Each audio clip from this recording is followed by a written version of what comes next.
Greetings and peace from throughout the boundless universe. Thanks for joining us for Midnight Math. IML, new university, new mathematrix, new world order of operations. In this video, we offer a clear explanation of the numbers nu and un in operation.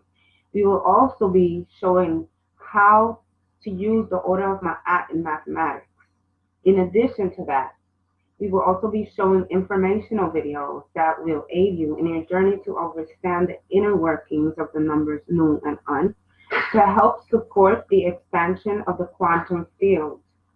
If you like new mathematics, please support us so we can grow.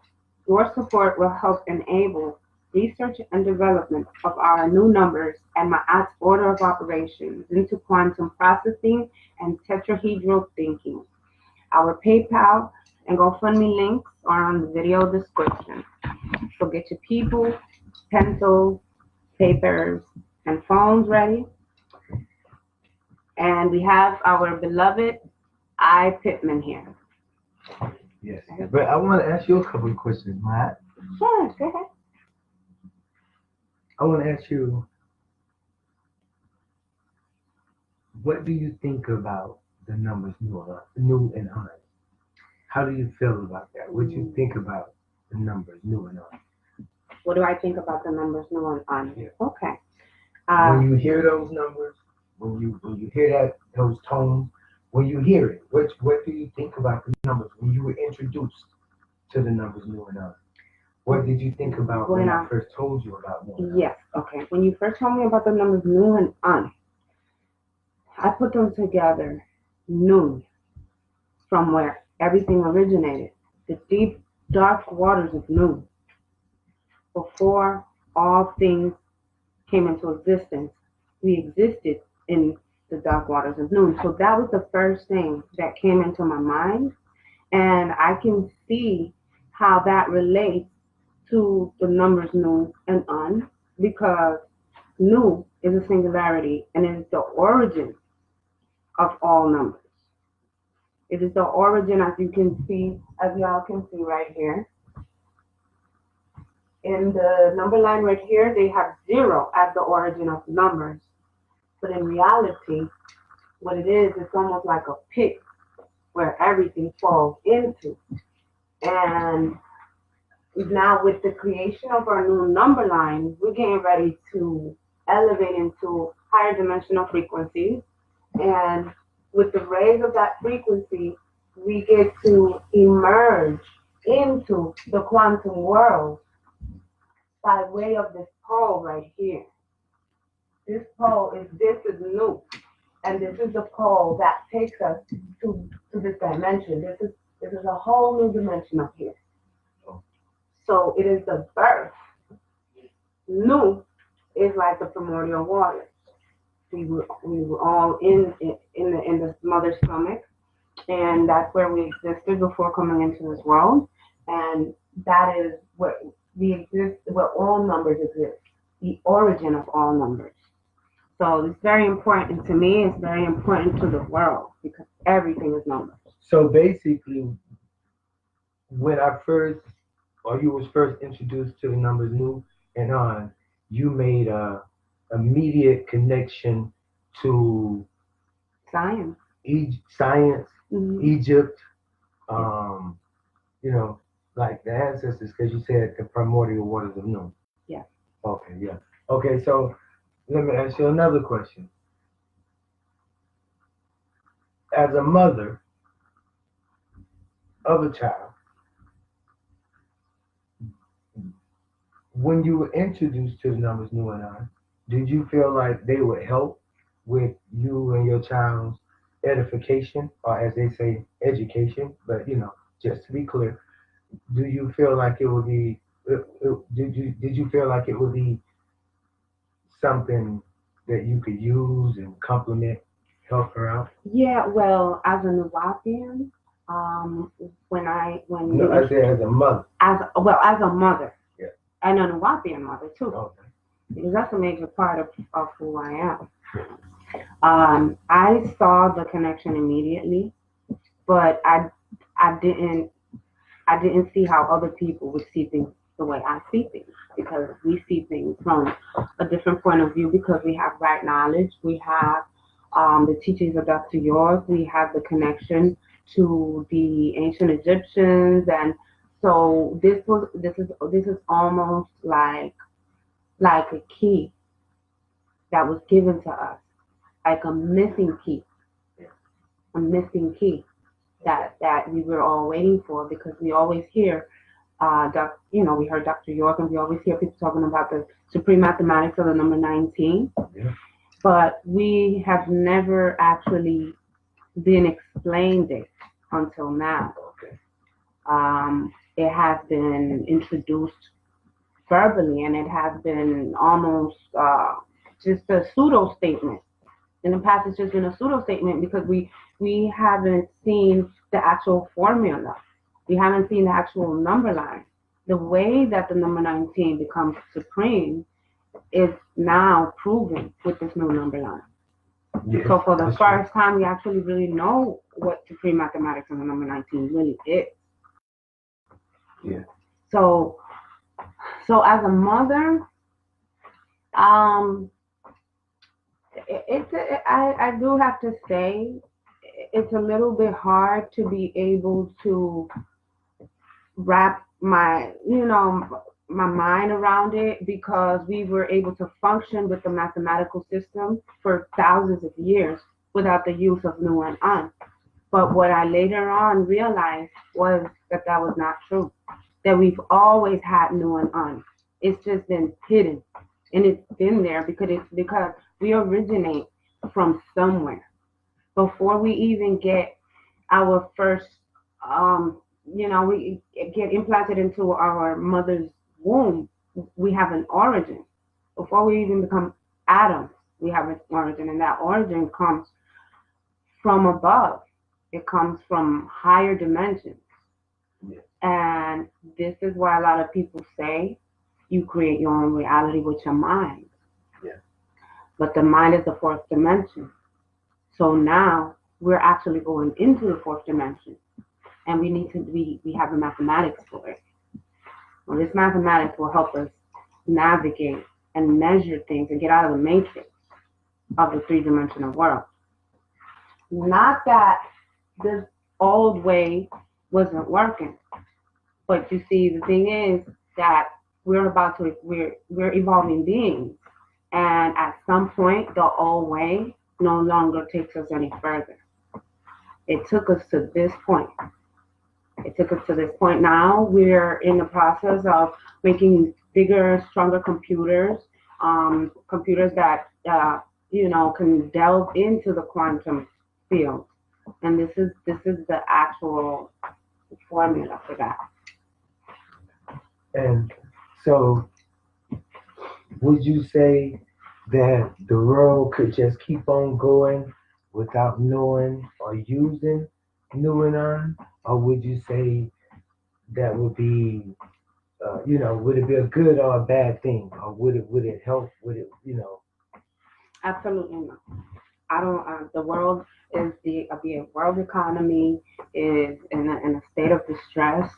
We see, just the way things are going on around the world, the poverty rate, and just a whole bunch of indications of the fall of Babylon. Yeah. And all of that is going.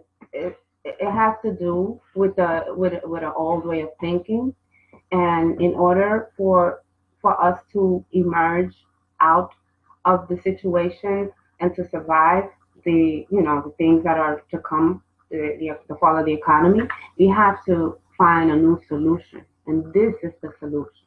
This is a new solution. This is for our people, because their time and their rulership is over. The Caucasoid rulership has ended.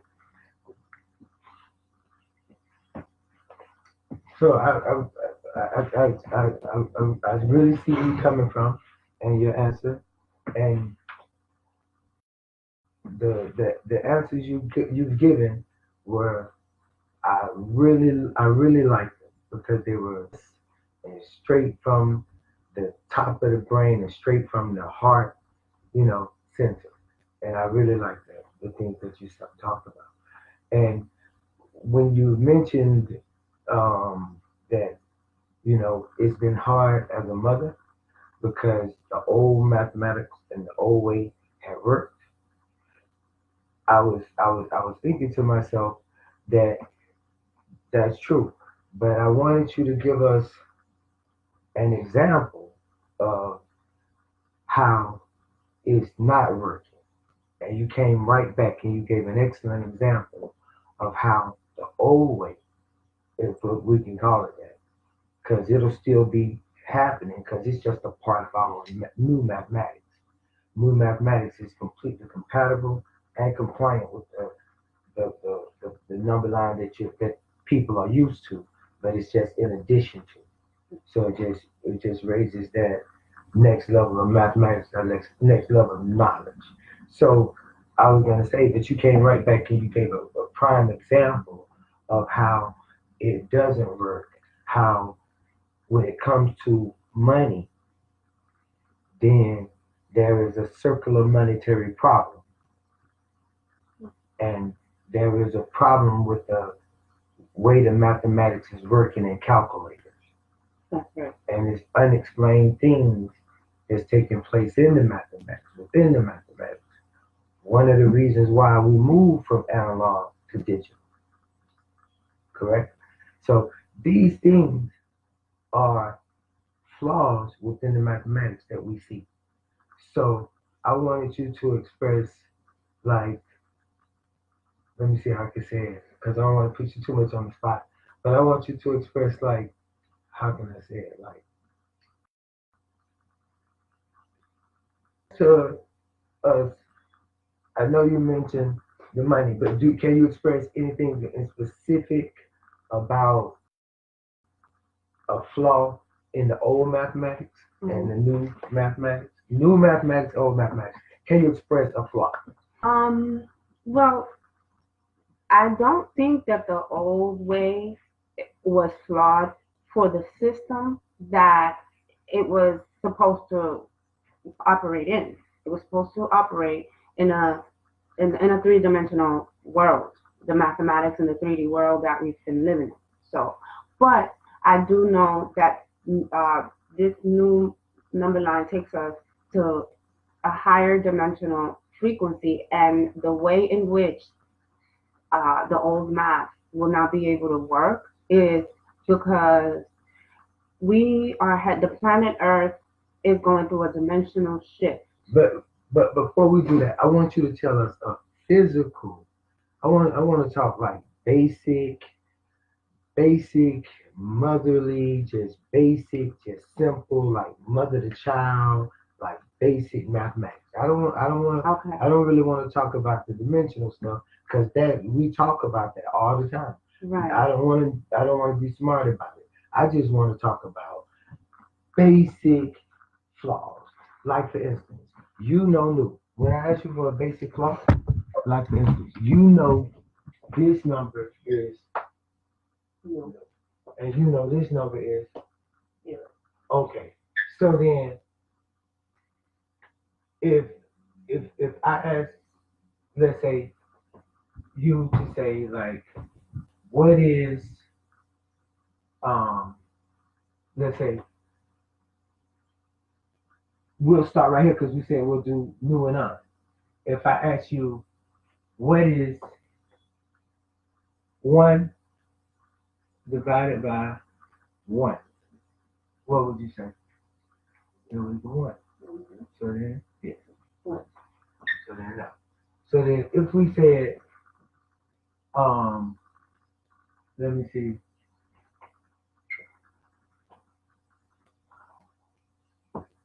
If we said, I'm trying to think of something right now. Okay. If we said n, any number divided by 0. So then we know this is going to be, Yeah. Mm-hmm. Oh. yeah. So then if we said, um, if we said 0 divided by 0 LE.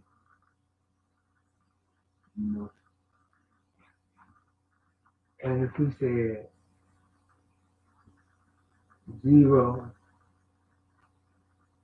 over any number in W.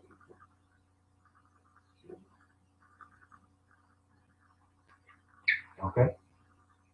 Now, if we were to pull out our calculator, could you pull out your calculator? Right.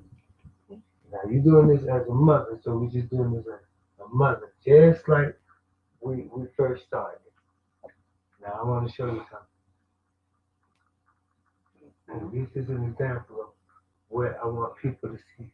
I want everybody to see us do this really slow. Okay. Now, So you ready? You got 0. So I'm going to show y'all. 0. Well, let's start over here. Let's start right here. 1 Okay. divided by 1. Okay. So let me go back on that one. 1 Yeah, just. divided by 1 equals 1. Sure. Okay. Yeah. Okay. Let's see it right here on this phone. That one don't show the operation for some reason.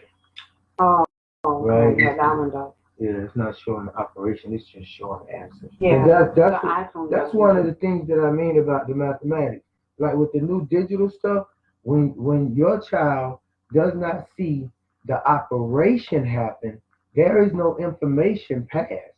If your calculator just goes 1 and then shows the division symbol and then the number 1 and then just flashes an answer, then you can't learn nothing. There's nothing learned in that. It's no different than when we teach as Egyptians. I'm going to show you the difference between analog and digital right quick. One of the biggest things is that, and this between abstract and our way of thinking. We never thought abstract. We thought quantum. Now watch, I'm going to show you the difference between abstract and quantum. So right quick, we just going to say abstract. Okay, abstract versus quantum. Quantum versus abstract. Okay? So then, now, abstract is this. 0, 1, 2, 3, 4, and so on. So this is abstract. The reason this is abstract is because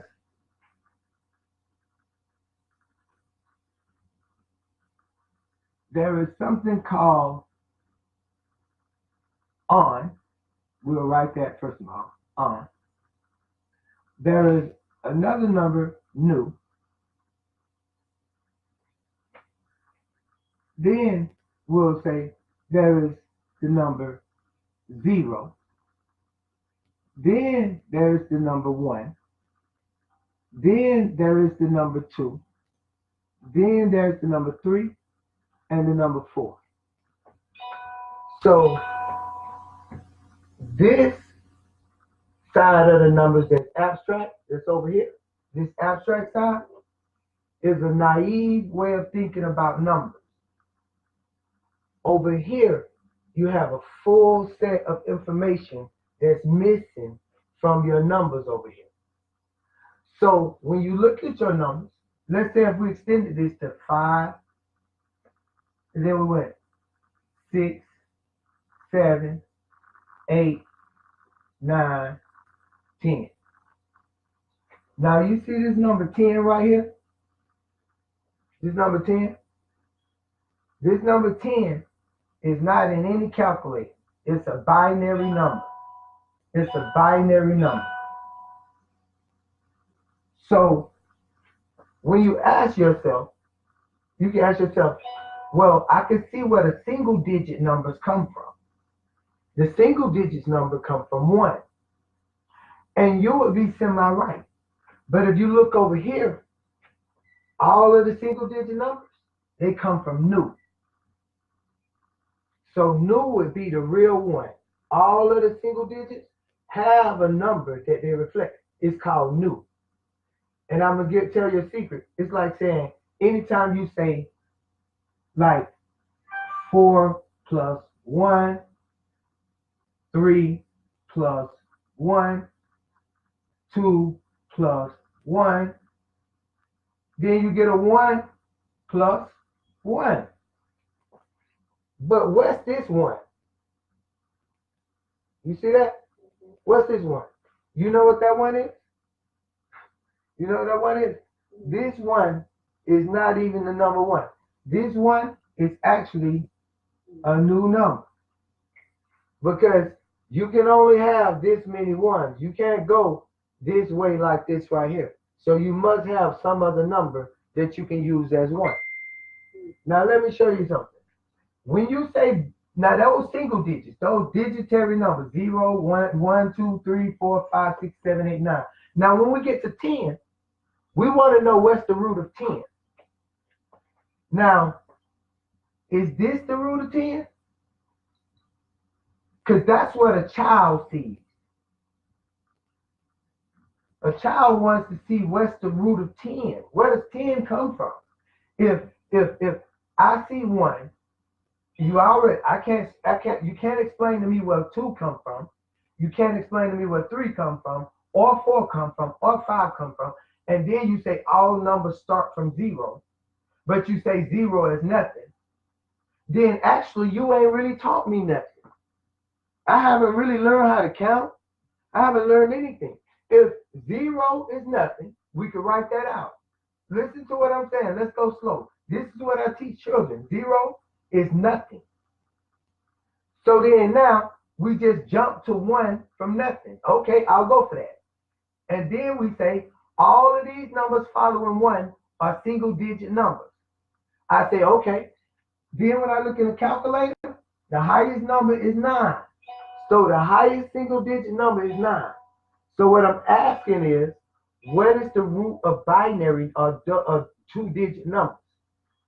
That ain't seen over here.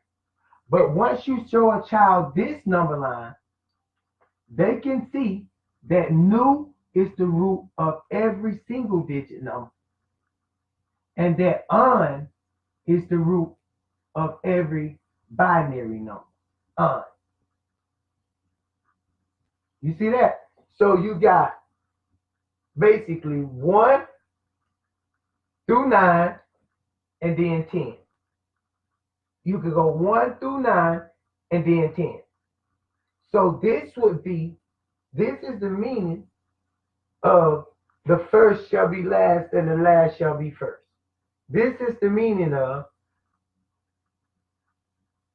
what'll be in the beginning shall be in the end. This is it. So numbers, when you go from 1 to 9, this is the rest of the number 9. This is the rest. This is the full number. So this is how you utilize the numbers new and on. And that's a flaw in this mathematics because it does not include these numbers that are the source of numbers. And if you look closely, you see this new, 0, new. Then you have what's called the 101 mathematical code.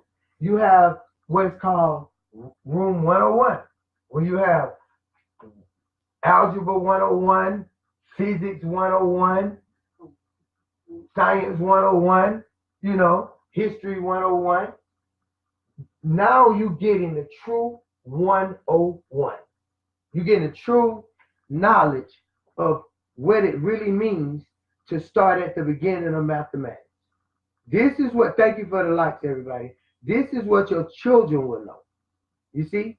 Now, people will have their own gripes and they'll say, well, it's not taught this way. It should be on a bigger screen. You should have a PowerPoint. You should do this, that, and I'm full of ideas, full of advice.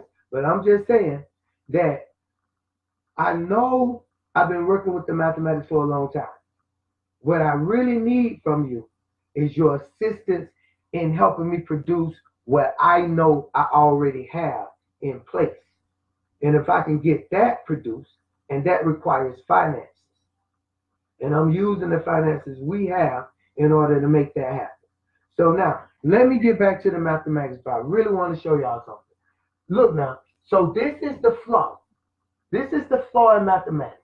You have 0, 1, 2, 3, 4, 5, 6, 7, 8, 9. You have your 9-base matrix. Your 9-base matrix. That's called the 9-base matrix. That's the matrix. Okay? Now, that's the matrix. So, and then you have a 10 place, 10 place. Metric, not matrix, but metric. Sorry if I'm getting so close to the end, but that's metric. metrics,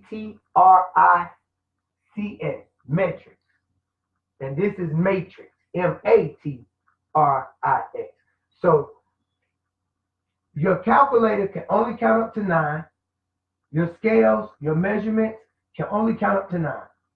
But your money is based on 10. So this is a problem in the mathematics. Because as I said, there's a circular monetary problem.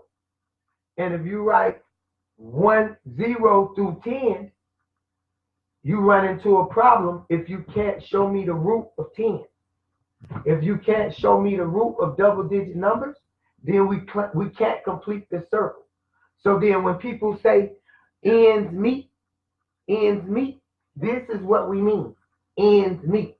So if you count out to 9 right there, then if I wanted to wrap 9 around here, I would wrap 9 around, and I would wrap 9 around to nothing. So then I wouldn't have nothing here. So then I would have to wrap 9 around to 1 in order to get 10. I would have to wrap 9 around to 1 to get 10. So let's do it. Let's do it. 1, 2, 3, 4, 5, 6, 7, 8, 9. That's what I would have to do. I would have to wrap 9 around to 1 to get 10. You see that? And then I would say 1 plus 9 is 10, 2 plus 8 is 10, 3 plus 7 is 10, 4 plus 6 is 10, and 5 plus 5 is 10. That's what I would do. That's the way you've been taught to think. But that's not correct. Because if I counted the spaces, 1, 2, 3, 4, 5, 6, 7, 8, 9.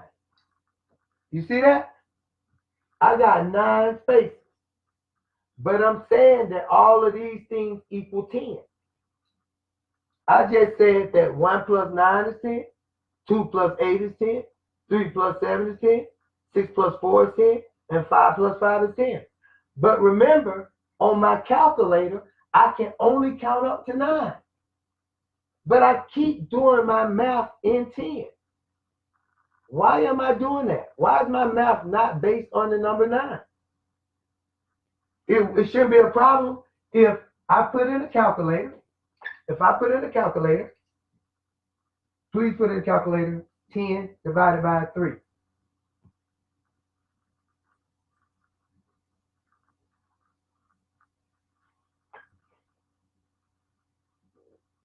Okay.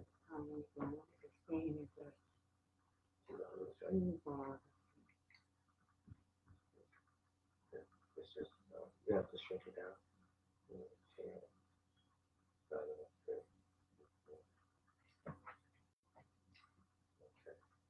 Right. Equals 3.33333. 10 divided by 3 equals 3.333. Could you multiply that number by 3? Just take that same number, you took it down.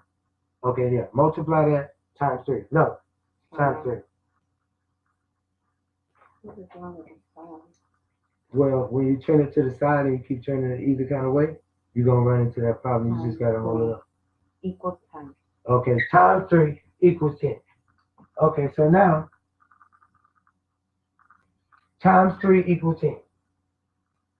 So, this is what I mean by analog to digital. In digital, we get this. In digital, we get that. But in analog, we left with this. Let me erase divided by 3. 10 divided by 3. Because that's the answer. 10 divided by 3 equals that. 3.333333. So now, we want to do the inverse. 10 divided by 3 is that number. So what we need to do now is multiply this number by 3. So we will say 3.333 times 3. And no matter what we did, that would be 9, 9, 9, 9.9.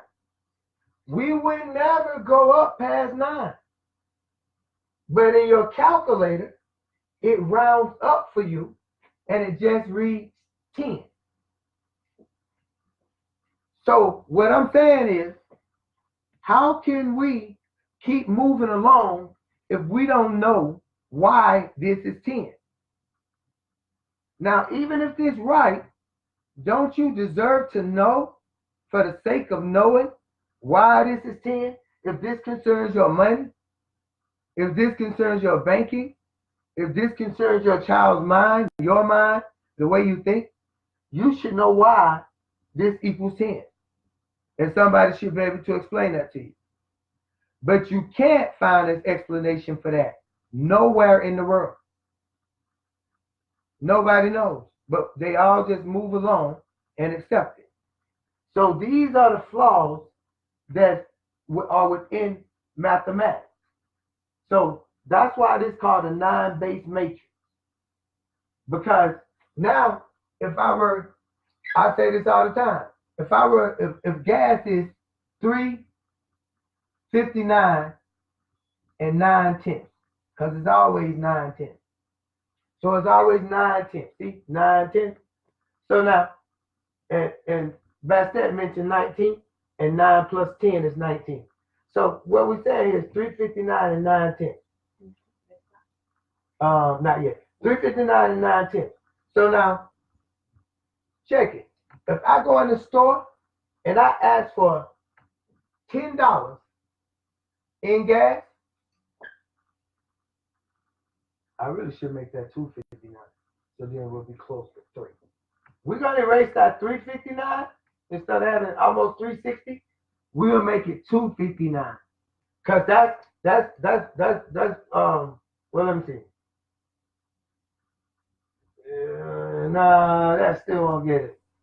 We'll make it 3.59. I was gonna do something else. We'll make it 3.59. So 3.59 and 9/10.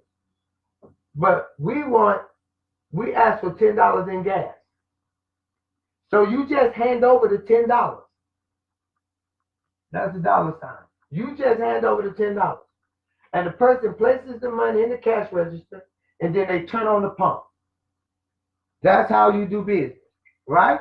You give a person $10, they press something in the computer, and they turn on the pump by the time you get outside. They cut on the pump by the time you get outside. And you go to the pump, and you put the pump in the gas thing, and you start to pump. And you watch it count. Digital, right? It used to be another way, but you can't watch it count digital. And you don't see this go from 3.59 to 9/10. Nowhere on your scale do you see it go from 3.59 to 9/10. What you see is nothing but whole numbers that's telling you that it's counting up to $10. That's what you see. So the problem is that if you went in the gas station and asked for 3 gallons of gas, what kind of device would they use to measure the 9/10? I'm going to ask again. If you went in a gas station and you asked for 3 gallons of this, 3 gallons of gas, not $10 in gas, but just 3 gallons of this. And 3 gallons of this. And you went in there, you asked for 3 gallons of this. How would the calculator count the 9/10? How would the cash register or whatever they use count the 9/10? How would they register that? What would that register at? So then that's the question. Why is the measure 9/10 when the place value is $10 or 10? So that's what's called a flaw in mathematics. Unless you're able to prove that this 9.99999 equals 10, then we have a problem with you saying that 10 divided by 3 equals 3.333. But when I type in the calculator, 3.333 times 3 equals 10. I want to know how you get 10. Now, using this system, I can't see 10. Using this system, I can't see 10. But using this system over here, I can see how you could count to 9 and still have 10. If you use these numbers here, on, new, 0, 1, 2, 3, 4, 5, 6, 7, 8, 9, you will have 10. But if you use this system over here, you don't have 10. You have 1, 2, 3, 4, 5, 6, 7, 8, 9. And if I put dashes between that, 1, 2, 3, 4, 5, 6, 7. Wait, 1, 2, 3, 4, 5, 6. Yeah, 7, and it should be 1 down. I'm sorry. That's right, because it should be 1 before the 6. Thank you. I need to do that in a straight line. So let me erase that and put that in a straight line. Let me see. I got one right here. Okay, right here. Okay. Let me just put that in a straight line so we can see that. What I was saying is 1, 2, 3, 4, 5, 6, 7, 8, 9. Now I'm going to put dashes between there. 1 dash, 2 dash, 3 dash, 4 dash, 5 dash, 6 dash, 7 dash, 8 dashes. So we have 8 dashes between these numbers. Let me do that. So we have 8 dashes between these numbers. We have 9 dashes between these numbers. Now we already proved that this one is incomplete in thought. Even though it's got an equal amount of numbers to dashes, it's still counting on a base 10 system and not a 9. Okay? It's still counting on a base 10 system and not a 9. Thus, the 9/10. A 10 system and a 9. 9 base matrix, 10 place matrix. Now watch this. But between here, we got 9 dashes. Between here, we have 8. So remember, if we were to wrap these numbers around together, we would get this. If we were to test 9 to 1, we would get that. So now, but since you're not touching 9 to 1, and this is the way your number line works, a straight line, it does not work in a circle. It don't even work the way I just said. That's the advantage of new, because you get to understand circular and linear mathematics. So already from new and knowing about the 9 base matrix, you know about the difference between circular mathematics and linear mathematics. And once you know the difference between circular mathematics and linear mathematics, you understand why the counter at the gas station go like this. You see that? It goes in a circle. It counts in a circle. But in your head, you see numbers in a line. So then, this is how much you get at the store. 1, 2, 3, 4, 5, 6, 7, 8. You really using 8 in the place of 10. You really using 8 in the place of 10, because it's only 8 real things here. It's only 8 real things here. Because from 1 to 2 is really 1. From 2 to 3 is really 2. That's 2 things. And from 3 to 4 is really 3. And from 4 to 5 is really 4.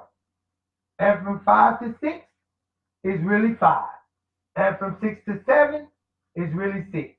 And from 7 to 8 is really 7. And from 8 to 9 is really 8. So you really only have 8 things here. Because that's all the numbers that you have. Now, if you only way you could get another number out of that is to add 0. But how do you add 0? 0 is nothing. So then this number is going to extend out to where? So then the question becomes, if it extends out to 0, then that means it came from 0. Because if it can extend out to 0, then it could go from 0 to there. So then you telling me that there is a number, or there's a set of space right here between 0 and 1 where things exist. But when I get to 0, it's nothing. And then when I carry over to -1, my child want to know now to -1, and -1 is less than even 0, then what are you extending to out here called -1? What exactly is that? Okay? Now, so we don't have to go no further than -1, but now we at 0. So what we want to explain to the child is from 1 to 0 is something. It's a space. So let's say we accept that.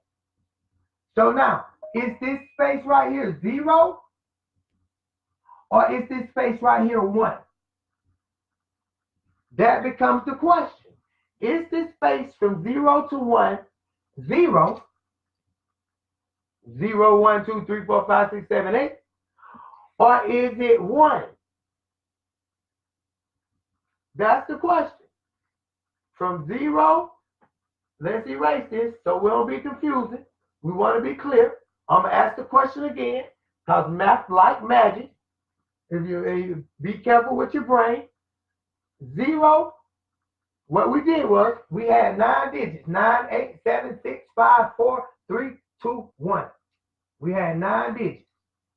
And we counted the digits. We said 1, 1, 2, 2, 3, 3. And we counted the spaces, and we had 8 spaces. But we have 9 numbers. So we need 9 spaces. So we added 0. But we know we really can't add 0, because to them 0 is nothing. But we're going to do it anyway. We're going to think outside the box. We're going to be rebels. We're going to be outlaws. We're going to break the law, and we're going to add 0. And when we add 0, we get an extra space. Now we have 9 spaces. Watch. 1 space, 2 space, 3 space, 4 space, 5 space, 6 space, 7 space, 8 space, 9 space. We got 9 spaces. But let's see how many numbers we got. We got 0 here. So then we still stuck with just 8 numbers. You see this? Now this is how they treat your mind. And you don't want to know the truth? This is applicable and pure mathematics. This is what's happening to your child's brain.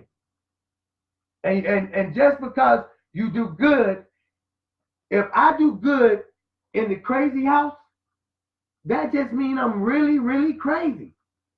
You see what I'm saying? Like, sometimes you don't want to do good at something because it means something bad. Like, you know what I'm saying? Like, sometimes you don't want to have a positive test. You know, sometimes you want to be negative. Yeah. So this is what I'm saying. Like, these are the flaws. See, it starts with little things. It starts with just like we started out with the number line. Just 1, 2, 3, 4, 5, 6, 7, 8, 9. And now we just questioning what is 0. That's the first thing. Then the next thing we want to know is once we put 0 here, you told us that 0 was just a place value. See, now we're going to get to the word place because we did the 9 base matrix, but you said that 0 was just a place value. But come to find out, I'm actually using 0 as a number and counting spaces with it. Not just places, but spaces. Diggable planets, places and spaces we fly. You know what I'm talking about? So this is something different. So this becomes a number now. So now your child sees 0 as a number, an effective number, not as nothing, but something that can be used in the number line as a placeholder. But know that it holds a value and know that it has an amount to it. Now watch this. Now if we count these spaces, we're going to have 1 space,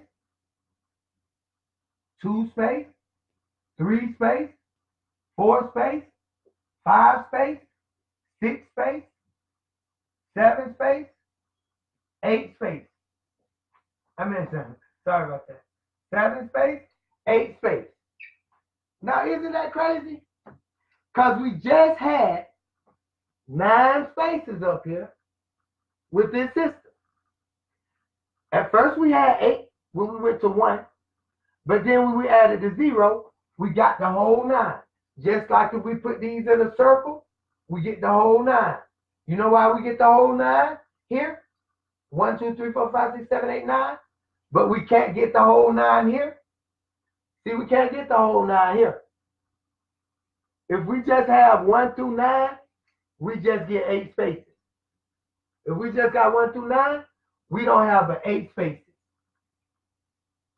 1, 2, 3, 4, 5, 6, 7, 8. We just got 8 spaces if we got 9. But when we add 0, you got a starting point. We get 9 spaces. We get an extra space. So you can add 0. If you can add a number on, then it is a number. You couldn't add this 0 on here and get another number line. You already have 9. 9 must be attached to something else in order to be 9 in the 9 base system. 9 would have to be attached to something else in order to be a 9 base system.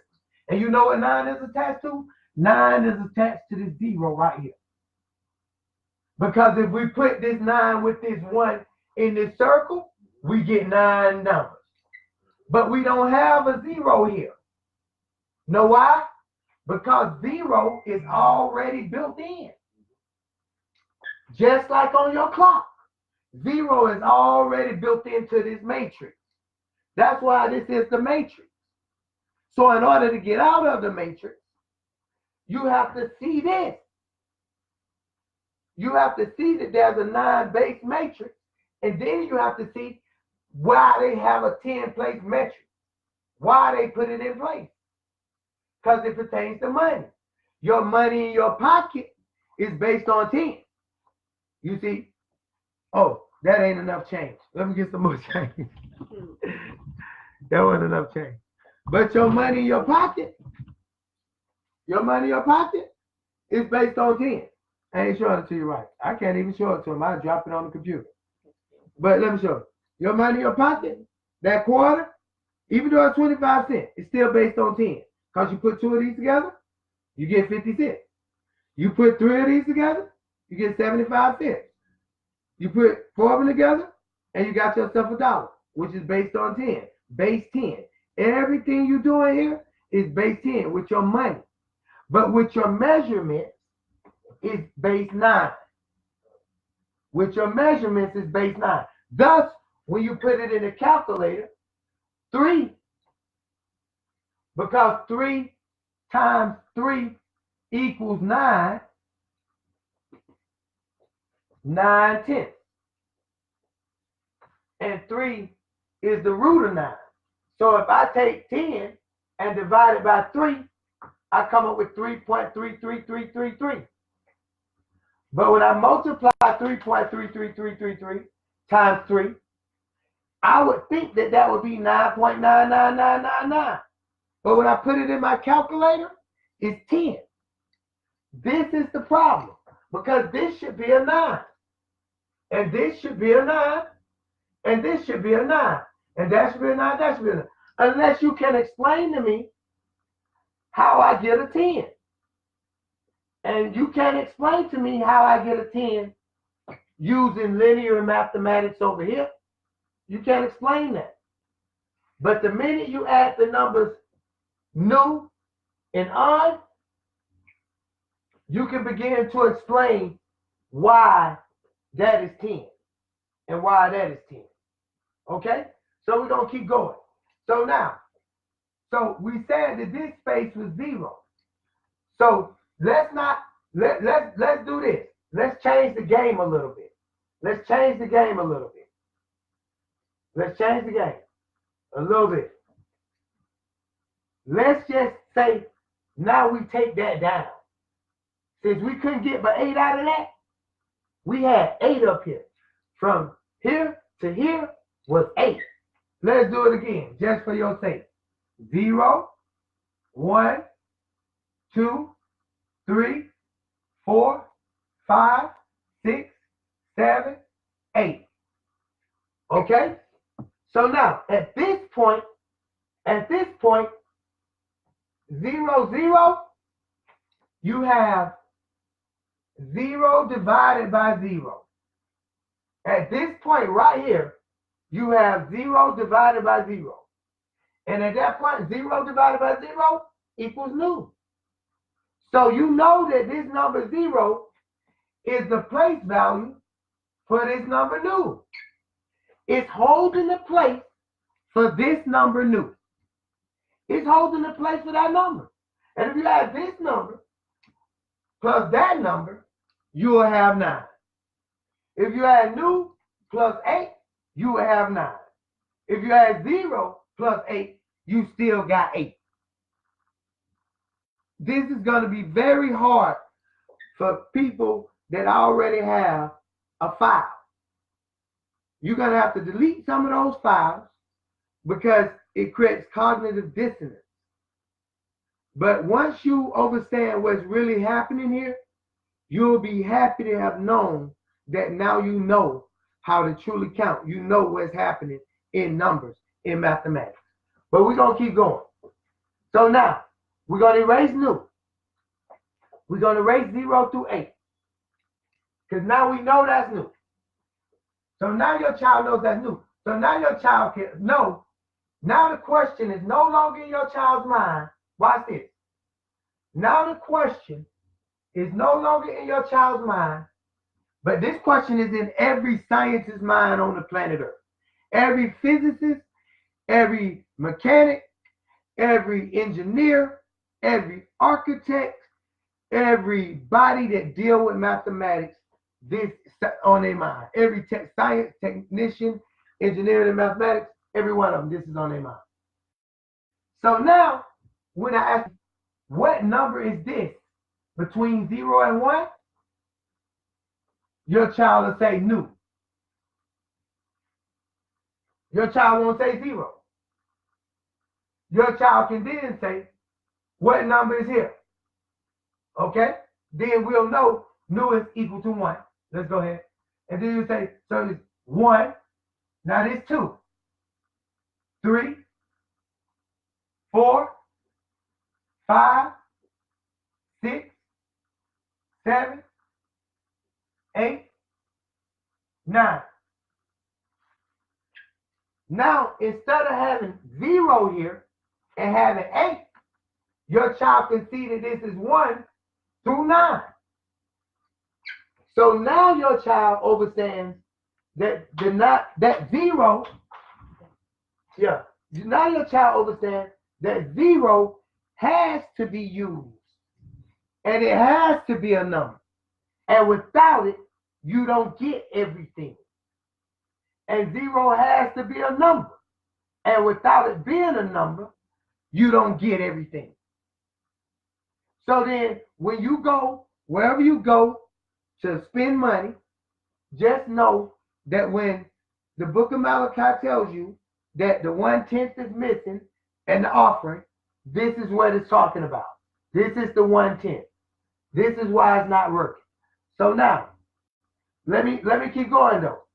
So what I want to show you is, so people ask, how is it applicable? I want you to see the applicability in that. Please like the video. Please thumb up the video. Now, okay, when we come back though, when we, if you want to, what I want to show you is, I don't want to erase that really. Okay. Now, this is the number 0. This is the number new. This is the number 0. And I want to be clear with y'all. You see this number called -0? This number is not really actually negative. It just is the root of negative numbers. It's the root of negative numbers, but it's not negative. It's not negative or positive. That's another thing I'll explain another day.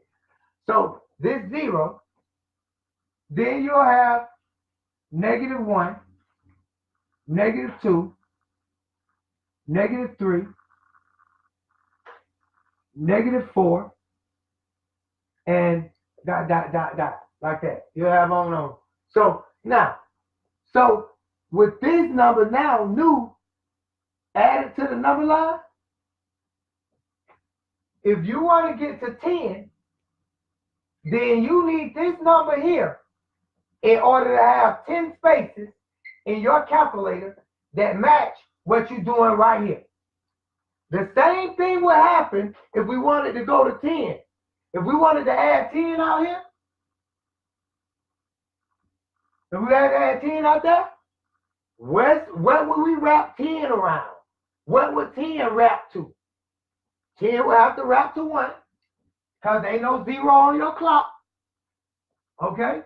So now, then you will have to go 1, 2, 3, 4, 5, 6, 7, 8, 9, 10. And 10, 1, 0, 1. You will get 10. And that would be the false 1, 0, 1. But there you will get 10.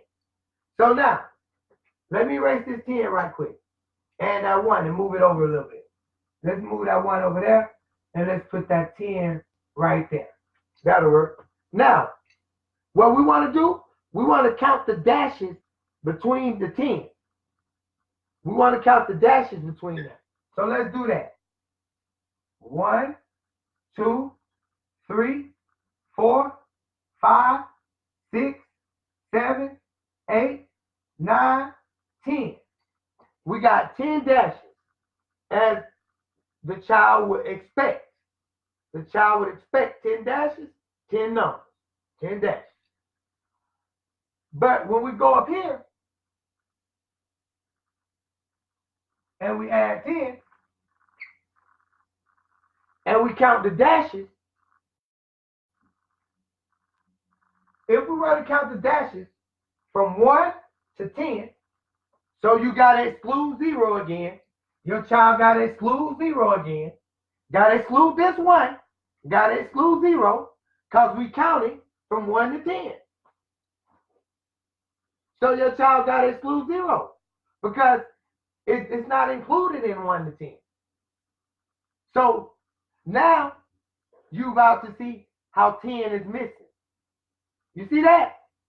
Now you see how 10 is missing on that side because 10 is going to wrap around to 1, but it doesn't have a 0. So when I count to 10 over here, everything appears perfect in the 10 base matrix. Not just a matrix, not even a matrix, but this too is a matrix. When you compare it to this one, it's the same thing. It's the same kind of matrix with the 0 built in. Same thing, just 1 10 and 1 9, just like 2 coins, just like 2 quarters, just like a dime and a 9-cent piece. This is a dime piece, and this is a 9-10 piece. Okay, so we pimp it. That's what that is. So watch out for these. Watch out for these. Okay, watch out for these. So now, so you got the 9 and the 10. So your child has to exclude the 0 to count from 1 to 10. So we're going to just erase this.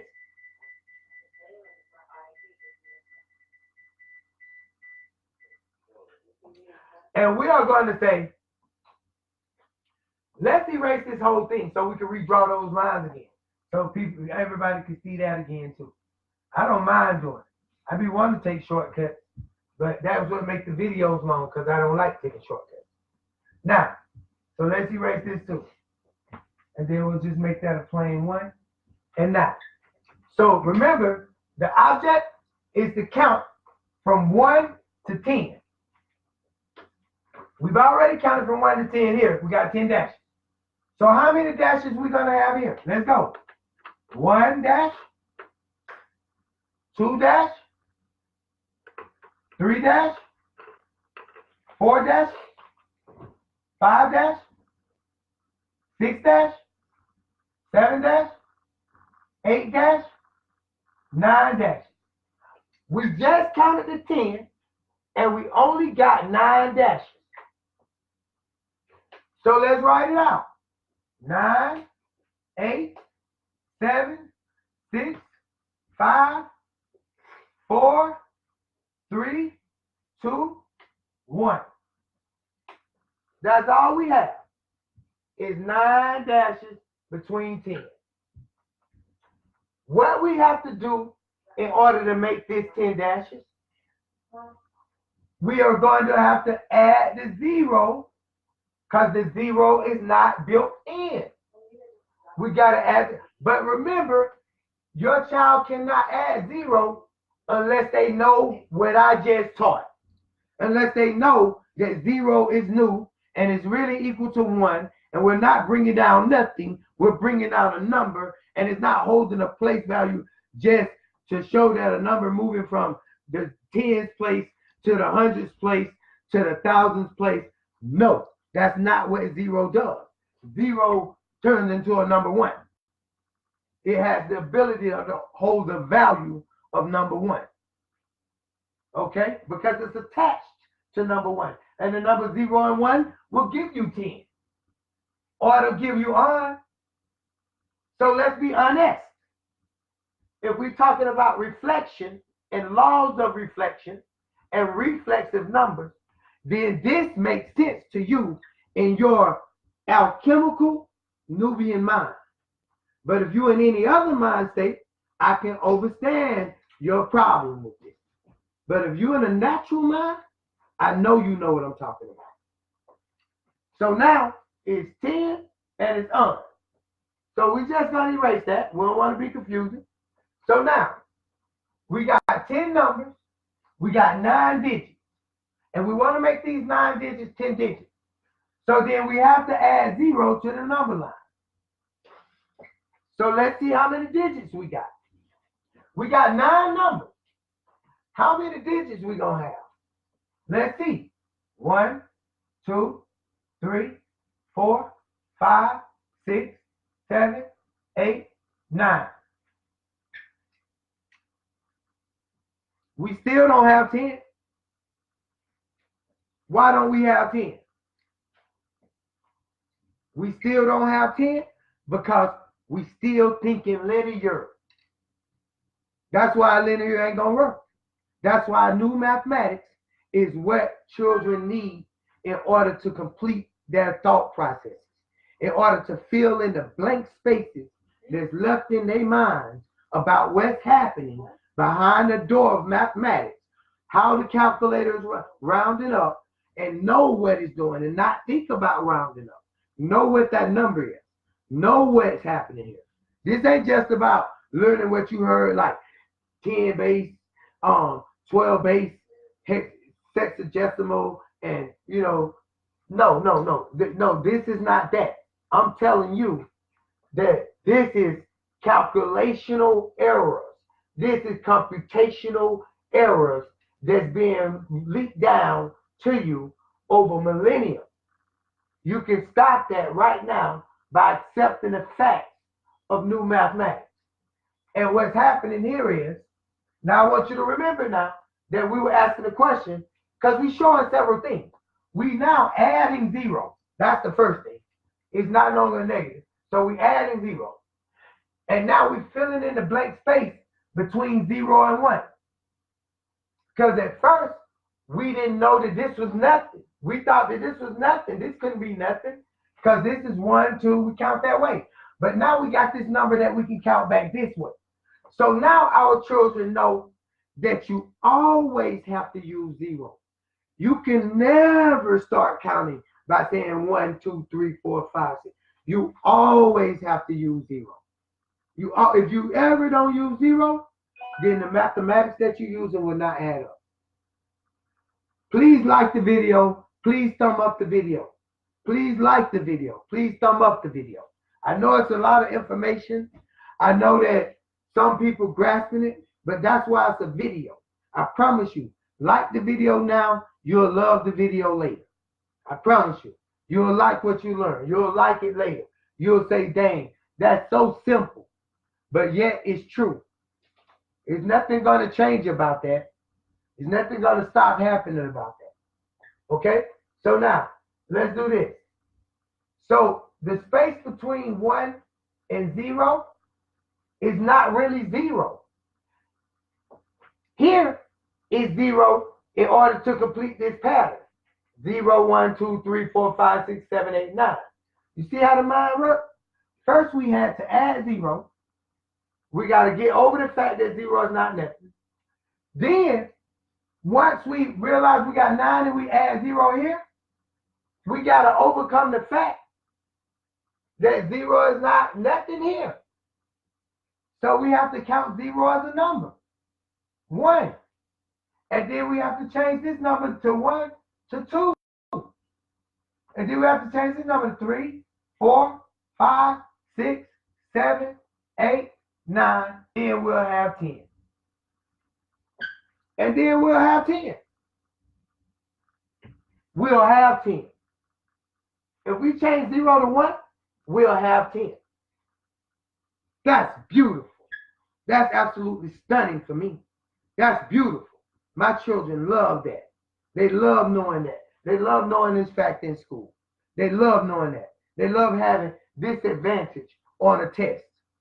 They love having the advantage of knowing that I don't see 0 as nothing. It's an advantage. It's a mental advantage. So then, but let's take it a step further. We got to erase the 9 and 10, y'all. Okay? And y'all be kind. Please thumb up the video. And donate to IAML. Donate to IAML because we are actually giving to the community. This is a non-profit organization because we don't receive any funds from anywhere. So we do this for non-profit. So please donate to our betterment of our program. And we promise to be totally transparent with all funds. Okay, so now, here we go. But we have 10. But the question is, How many spaces is it between 1 and 10? Let's count. 1, 2, 3, 4, 5, 6, 7, 8, 9. I think we have a problem. I think we still have a problem. We just arrived at 10, and now we still have a problem because we only got 9 spaces. And we know that 9 spaces means what? 9 spaces means that if we only have 9 spaces, we can only have 9 things. So that means that we're still being cheated. That means that we're still thinking linear. We have to get to this point.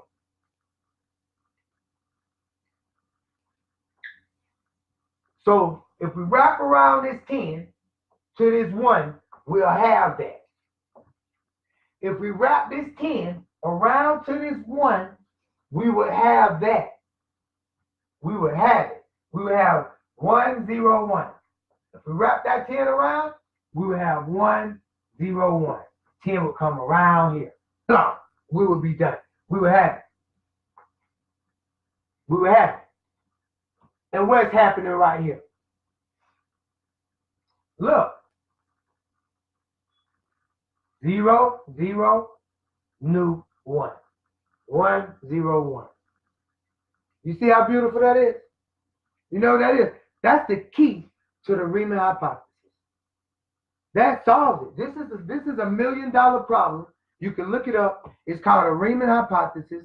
It's $1 million problem that whether all the zeros fall on one line. And that line exists between 0 and 1. It's a line here, right before 1, right at 1. And it's a line here, right at 0. And then it's a line right down the center called a critical line.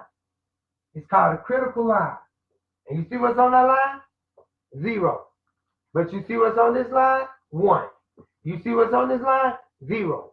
So this would say that there are other zeros that's off the line, and there's a new number, new and on. And that there is no speculation about this number. This number can be shown and proven right here using the number line. So you have the 101 mathematical code. You have the Riemann zeta function on the zeros off the number line. You even have where S, zeta of S equals 0. That answer is right here. You know that answer right there. The answer right there. So how do we go from here? So we have 9 things.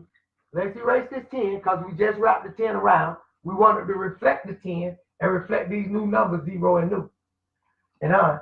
So now we want to show this. We have 9 digits. 1, 2, 3, 4, 5, 6, 7, 8, 9, 9 spaces. We have 10 digits. 1, 2, 3, 4, 5, 6, 7, 8, 9, 10. We got 10 digits and we got 9 dashes.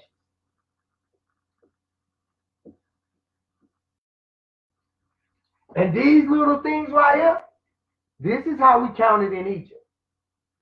See those lines? That's how we count it. Count like this. 1, 2, 3, 4, 5, 6, 7, 8, 9, 10. Because this represents one thing. This represents 2 things. This represents 3 things. So now, if I added that up, that'll be 6. 1 plus 2 plus 3 is 6.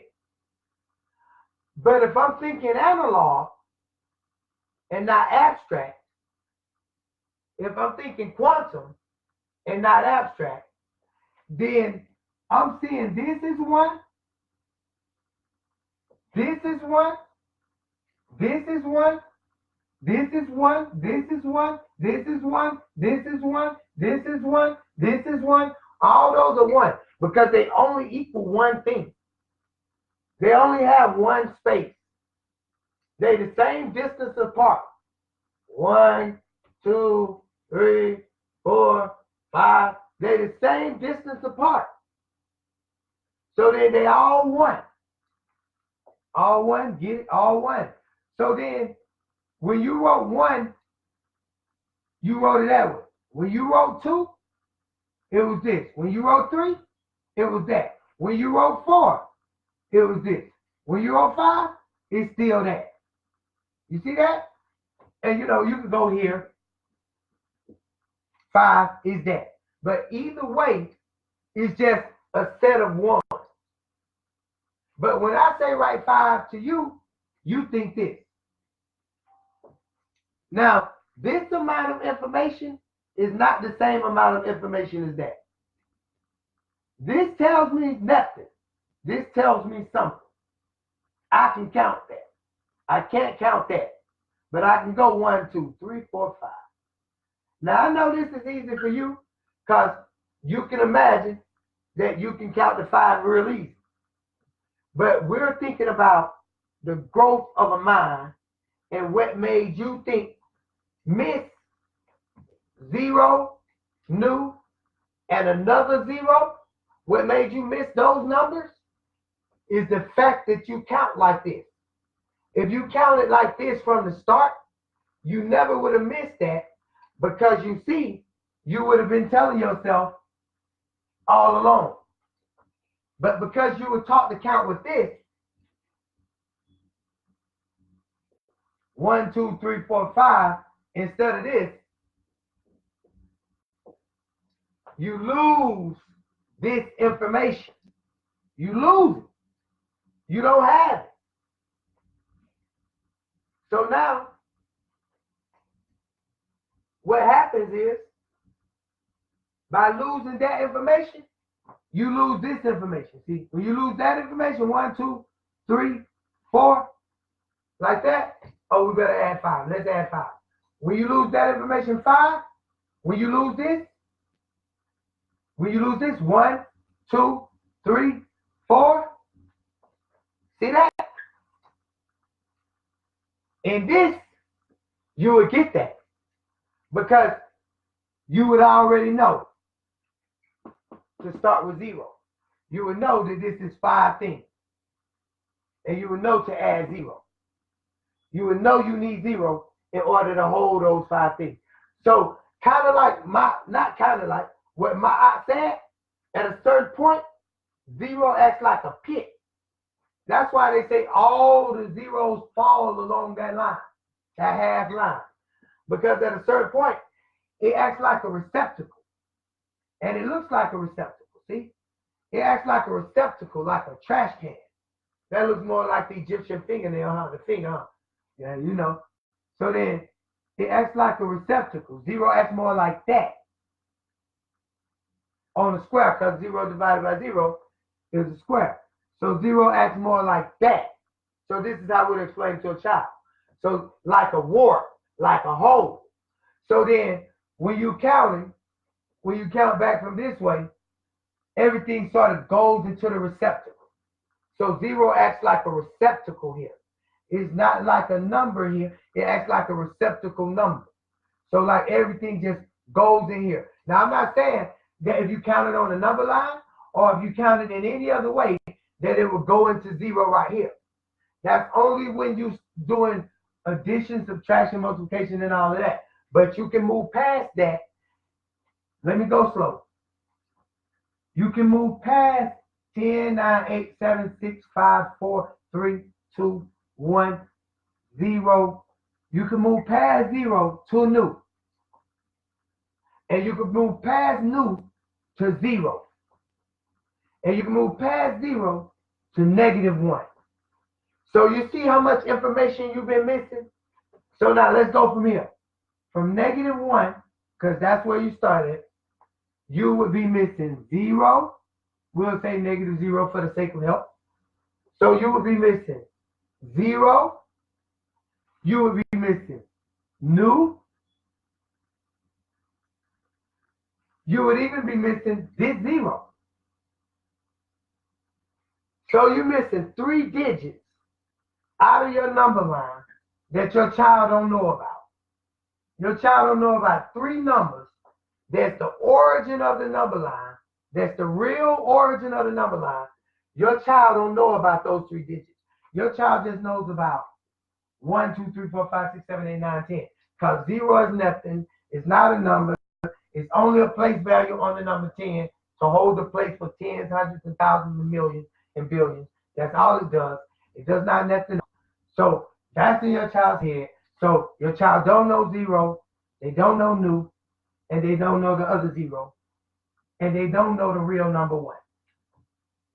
And they don't have a real number 10, because the calculator can only count up to 9.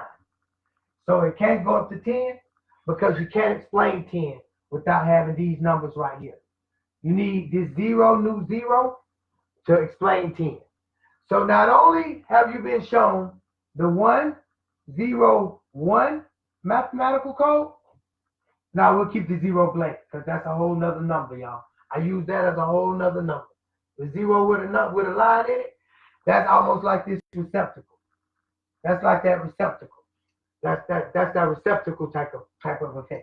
So what I'm going to show you is that what I'll show you is that 0 is different than this 0. Because this is 0 on the negative side and this is 0 on the positive side. So these zeros got a difference. So 0 on the negative side and 0 on the positive side, they have a difference. So then they different than this 0 right here. They different than that 0 right there. So this is another number that's not even up here that exists that you need to know about. And this number here, just like you have 0 and nu for on, and then you have nu and 0 and 0. You can have 0, nu, 0. Or you can have 0 and nu is on, but that could be negative 0 on. And you can have positive 0 on. So then that makes up that. But you have a whole nother number with this right here. And this looks like 0 and nu combined. This looks like the 2 numbers combined. This is a whole nother number in a whole nother dimension that starts a whole nother space and time of mathematics that you don't know about and your child don't know about. I would want to know about it. I would want to know what this means. I would want to know where it's going. Like the video, thumb up the video, please. Keep thumbing up the video. Like the video. So anyway, what I'm showing you is that you're missing these 3 numbers, 0, nu, and 0. So not only do you have the 1, we better write right here, 1, 0, 1, but you have the 0, nu, 0. And this is the difference. Because if you look up here, you have negative 1, 0, 1, and you have 0, nu, 0. So this is why the goddess Bastet was saying, thank you. This is why the goddess Bastet was saying that nu and on have always been here. It's no whether or not this is applicable, my people. Thank you for the likes. I love you for it. Thank you. You really inspire me. You help me. You make me want to do it, even without a dollar or a dime. That right there makes me want to do it. It makes me know you watching and you learning something. And my time ain't wasted. So now, thank you, my love. And so, yeah, this is what we're talking about, though. So this is what you was telling them, though, when you said that it's like a pit. Yeah. It's like a receptacle. And when you told them that all numbers come from nu, you said that. And you said that the number line, we said is completely compatible and compliant with the other number line. Right. And you said that, you know, that it's not like it's a big change you was kind of implying. And it's not. You have this number. Now, all the while we was doing this, we had the numbers offset. Shout out Offset from Migos. Yeah, and Cardi B. Shout out Cardi B. So look, check it out. So but I gotta give my the homie from the ATL a shout out though, Quavo. You know we gotta give him a shout out. Okay, So now we got 10 numbers, and we have them set over a 9-base matrix.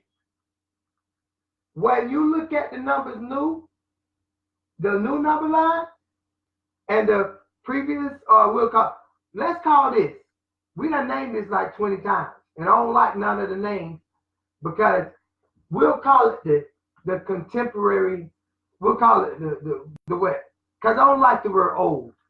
We have called it the traditional number. Traditional number, okay, traditional number line. In the traditional number line, you have this, 0 through 5. In the new number line, you have new through 4. Yeah. That's very important, because out of everything I showed you, this is it in its simplicity. This is it in its simplest, most basic form. So this is why the number line in your household is so important. And that's why if you support the idea of funding the number line, then I can mass produce my number line. And you don't say, oh, other people will do it too. Do what you want. I have to move off the spirit, because I can't do it by myself. I'm failing as an individual. I'm asking for my people's help. I'm saying that I have other stuff to add to this number line. When you get the number line, when I produce the number line that you purchase from me, if you purchase that number line, it's going to be additional information on the number line. BASTET already want me to add a ruler to it.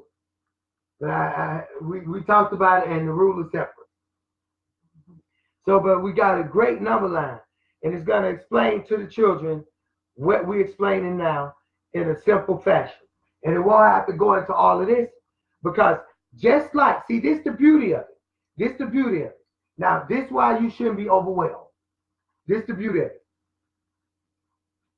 Just like you use the traditional number line, you already use it, and you didn't really understand how it operated. That's been proven. You can start to use this one and still not understand everything about it. You turn on the air conditioner and you don't understand everything about it. You open the refrigerator, you don't understand everything about it. You get in a car and drive it and don't understand everything about it. You use a computer and don't understand everything about it. So you turn on lights, don't understand everything about it. So it's plenty of things that you utilize that you don't understand everything about it. So this is a machine. This is a piece of machinery. Look at it that way. And so you can use the machine, and people use the machine in different ways to the level of the degree of their expertise. You have some people can get on a motorcycle and they ride safely and joyfully. You have some people get on a motorcycle and they can stand on it and ride safely and joyfully, and can hold one wheel up and ride safely and joyfully. So, but it's the same piece of machinery, but it can be used in different ways. So this is a piece of machinery, and you can use it in different ways. But you know you're going to have the key, because these videos are going to continue to come out. But not only that, as we get more and more professional, we'll be able to put this on animated PowerPoint presentation. We'll be able to put what I just showed you in an animated form, where you can say pause, and you can say play, and it could be cartoons, and it could be a little doggone warrior that carry these numbers into place. And the sound quality. And the sound quality. Right. And the visibility of the numbers. And the aesthetics of what's happening here. The beauty of the mathematics that's happening here is not really being fully expressed, because we're doing this with markers on a board on the wall in our living room. But any opportunity, if we can think of this, then trust me, if we had the resources, then we can think of more than this. Because we can think of ways in which we can use new in which it'll be new to you. So that's all we asking, that people reason and rationalize with us. That don't ask for it to be in a perfect form, but don't help us get it there. If you just helped us a little bit to get it there, just go to our GoFundMe or call us on the phone, make some type of donation, and help us out. And then what we should do, unlike, and I know a lot of people don't like to show what they give and stuff like that, and they right for that. They smart for that. That's the way you do it. That's the way we were taught to do it. But in modern times, though, we're not doing it for that. We're not doing it to show off. We're not doing it for that. And if a person's doing it for that, that's on their own. But I know a lot of people were taught that you don't let your right hand know what your left hand doing. I was taught that, and it's the correct way to be. But what I'm saying is, we're going to make, I would like for you all to help us make donations, and then we create a page where you put how much you donated publicly. Then because we mathematicians, we can take those numbers and we can add them up. And then we can say how much we have there, and the whole public knows where we are. And then you say, well, they're at the point where they can pay for the book to be published. They're at the point where they can mass produce the number line. They're at the point where they can put out the listen to me. I want to say this. See, what I'm about to say now, it ain't gonna mean nothing. It ain't gonna mean nothing, I promise you. But if you just think about what I'm saying, it will. When we say the order of operations, we have an order of operations table. We have an order of operations table. You got a piece of candy that don't like that? Yeah, man, help me, please. You want everything, my love? No, not that. Just this. Okay. Just the bottom. All right, cool. I'll get you a piece of candy now. Shinjin. Okay. Would you like some water? Yes. Okay. I'll get you some water, my love. Okay. So, check it. So,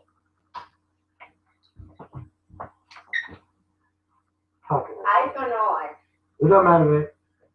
Let me see. 0. Okay. Let me see. Let me see what's going on. So, I really forgot what I was gonna show, babe, after all that. Let me see. So that's why I like to ask a lot of questions. Just do it for me. So, I really did. I forgot what I was gonna show, but oh, I know what it was. It was my eye. That's what I was gonna show. The true thing of my eye. So when we say my eye,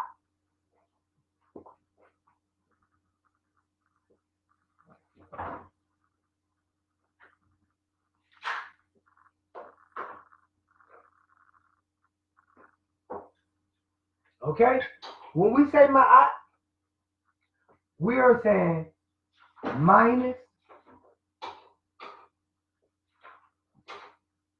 alienate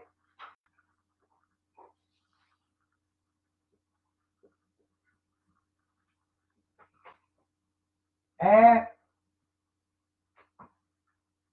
and time.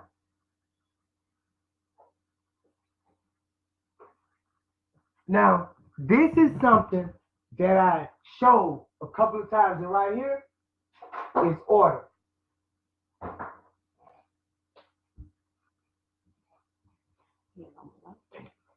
So,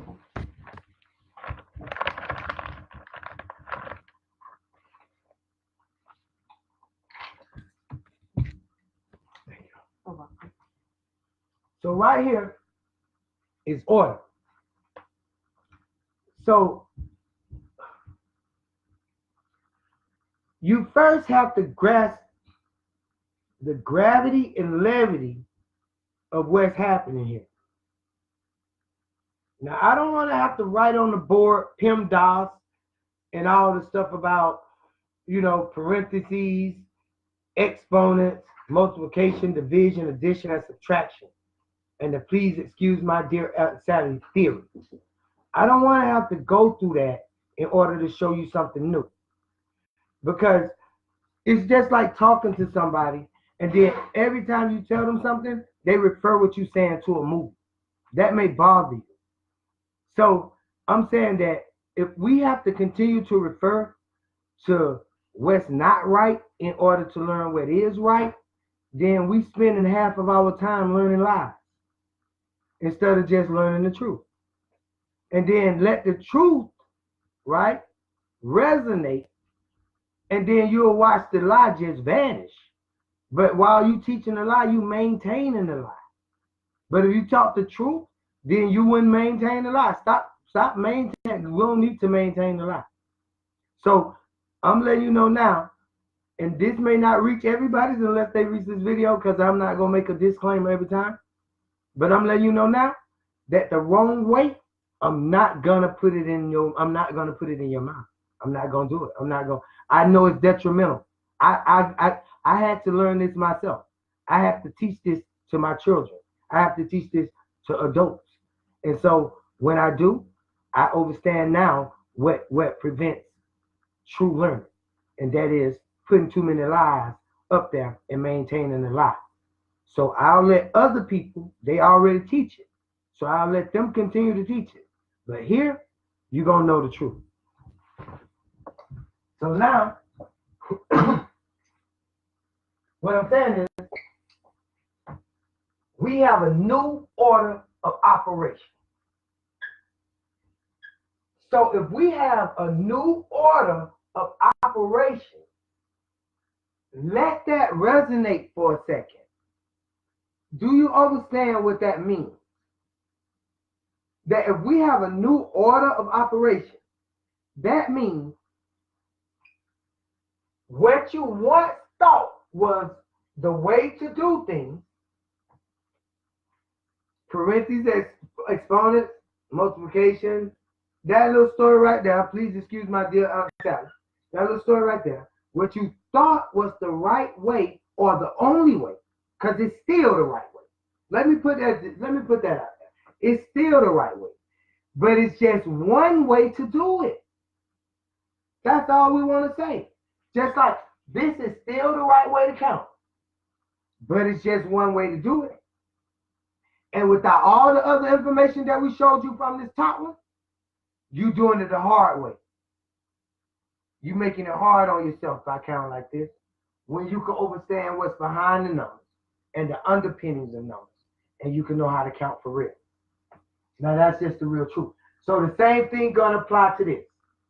So once you have new numbers like this, then you start to have new orders of operations like this, where you no longer start with parentheses, you start with minus. And then you no longer go to exponents, but you move to division. And you no longer go to multiplication, you go to add. And you no longer go to what it is.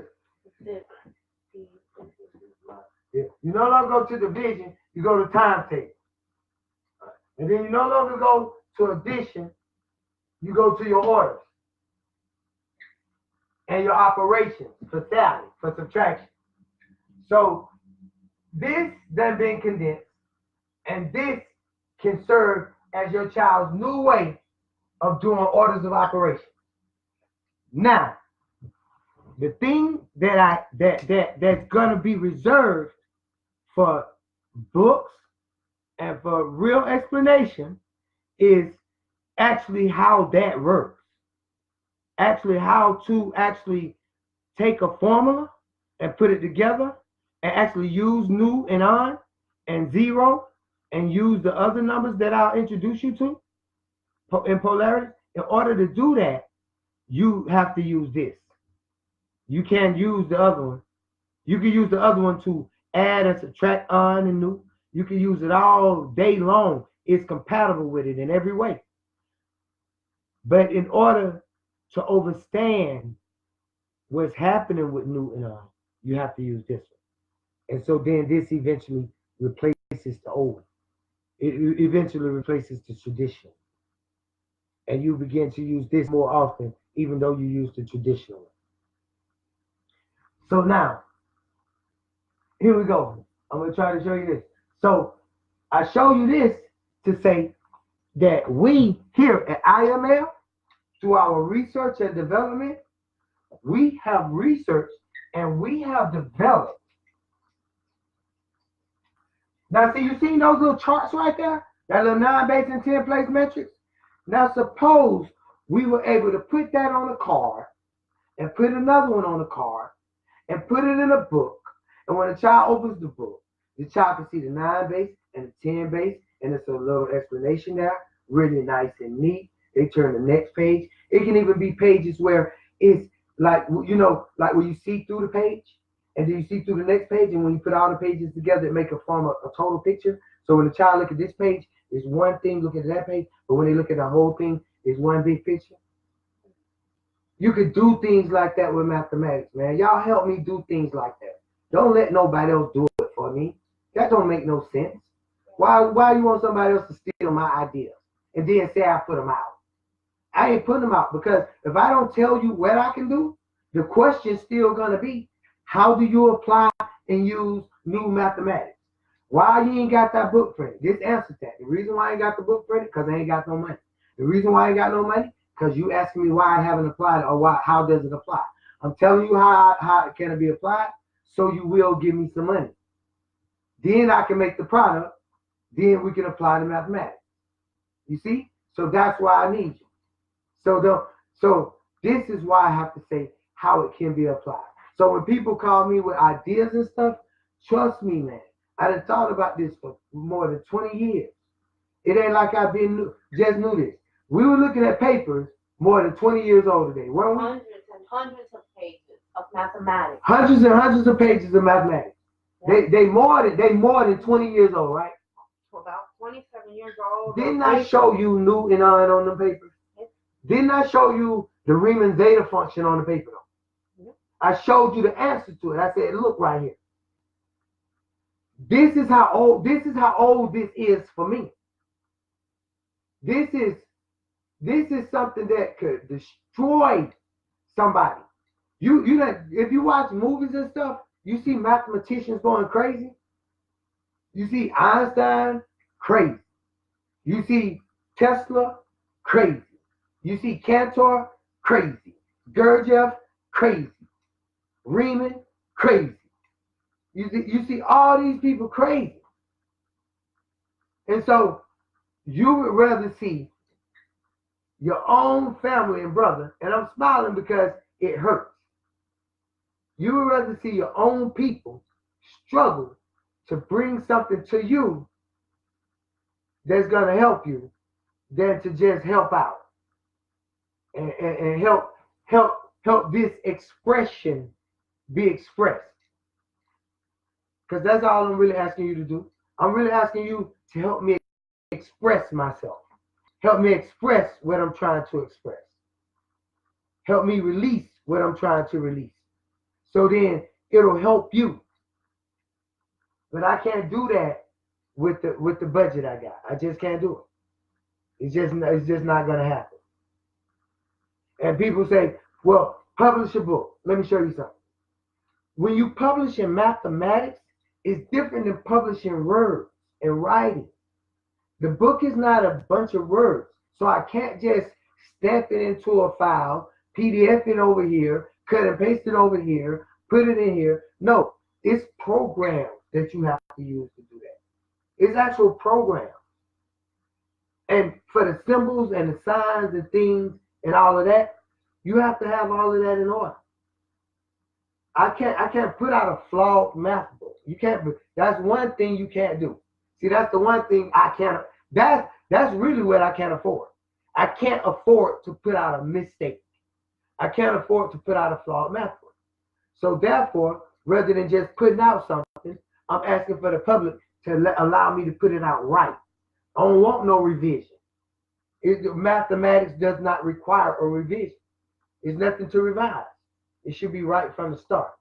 And that's what I'm asking y'all for. So just like Maya, please stay right there, my love. If you want to add anything? Oh no. Okay. If you think of something though and you want to say something about this mathematics, because me and your conversation is what sparked it off. But you know what I want you to do? Make sure I cover the stuff that you said in the beginning. On the write-up, what was it? What was the things in the write-up? You said we're going to cover new and on.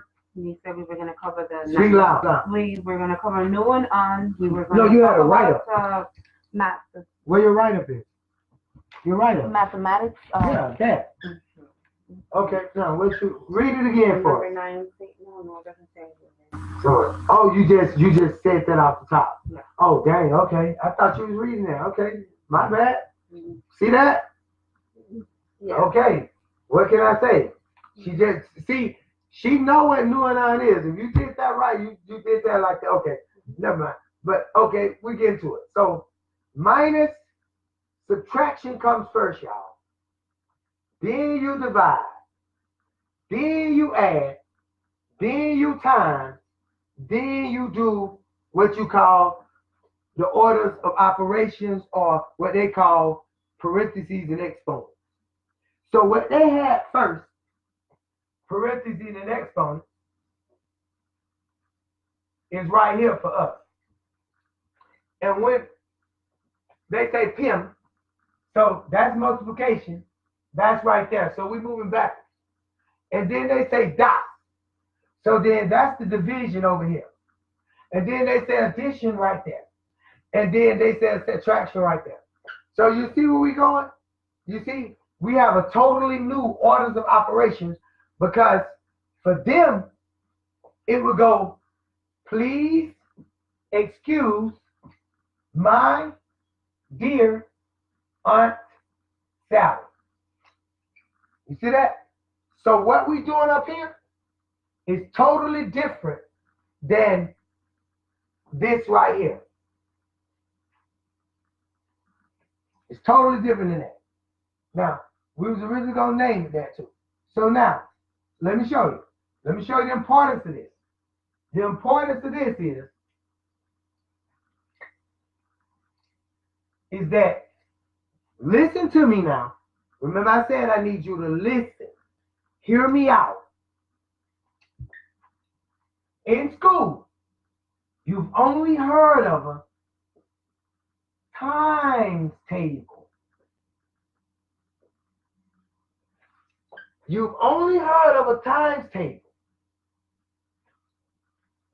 If there are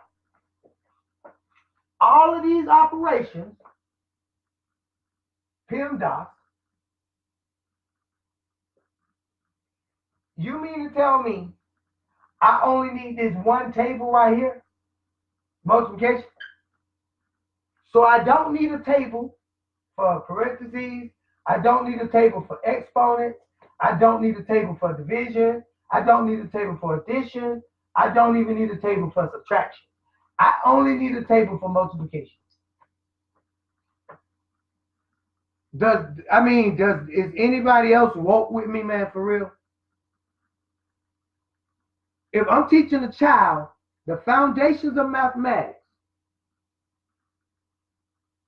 and I have orders of operation, and I only have one table, then no wonder the children aren't thinking straight. First of all, multiplication is the inverse of division. So I should at least have a division table along with the multiplication table. And if I got addition, it's the inverse of subtraction. So I should at least have a multiplication, a division, addition, and a subtraction table. I should at least have those. Mm-hmm.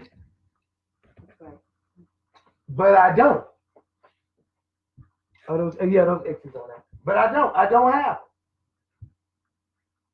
But with us, with new mathematics,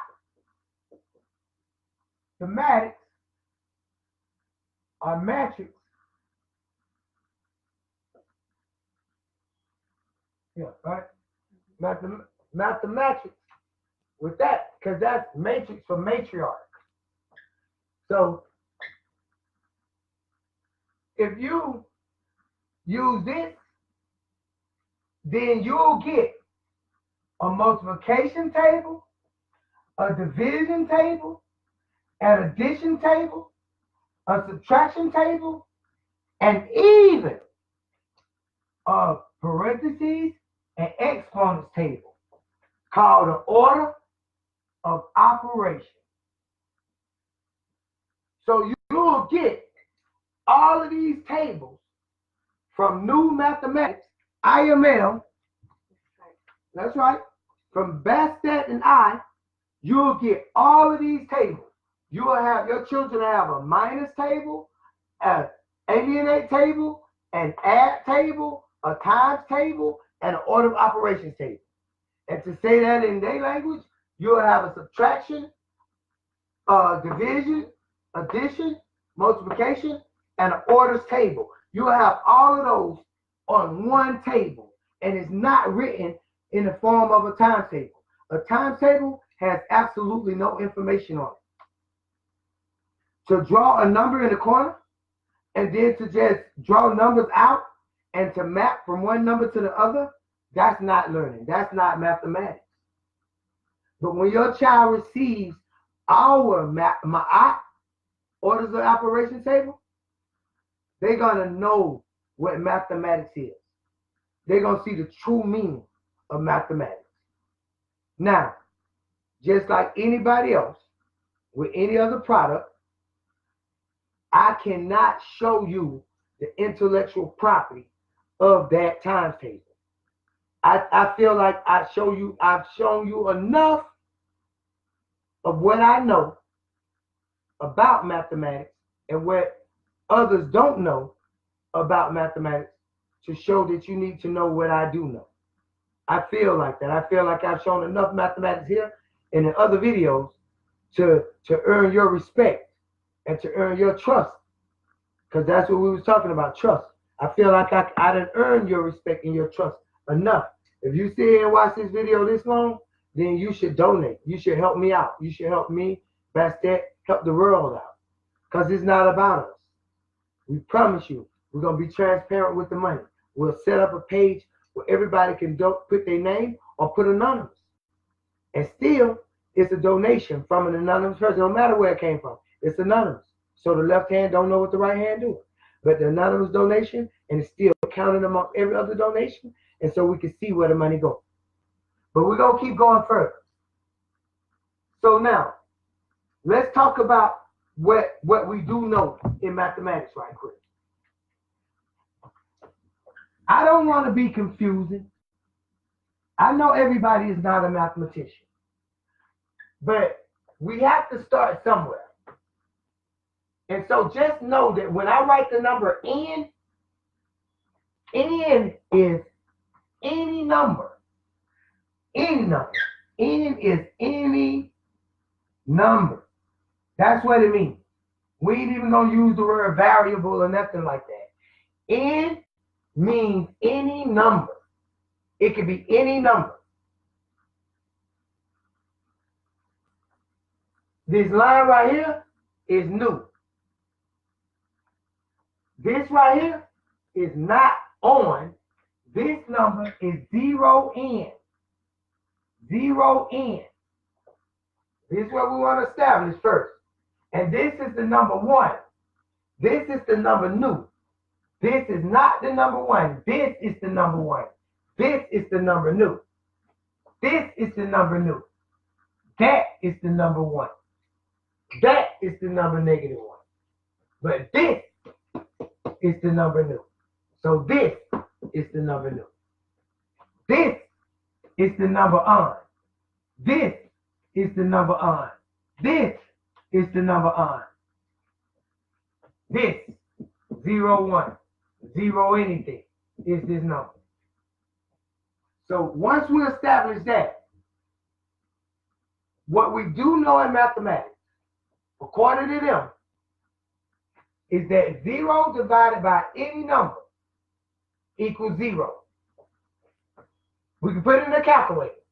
Put 0 in, divide it by any number, and the answer is going to be 0.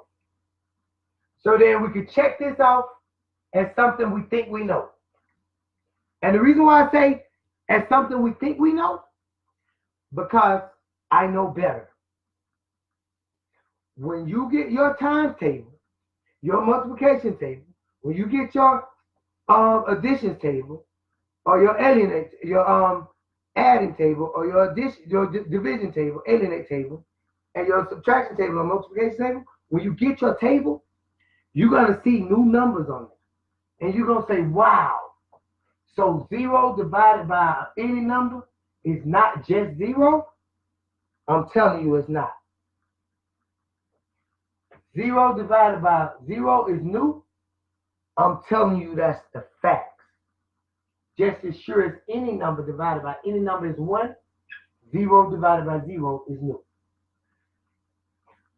And so, this is what we do know. 0 divided by any number is 0.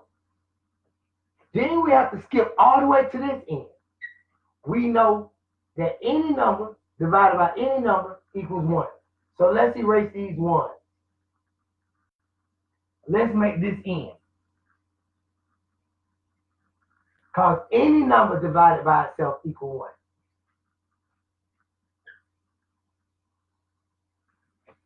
Now,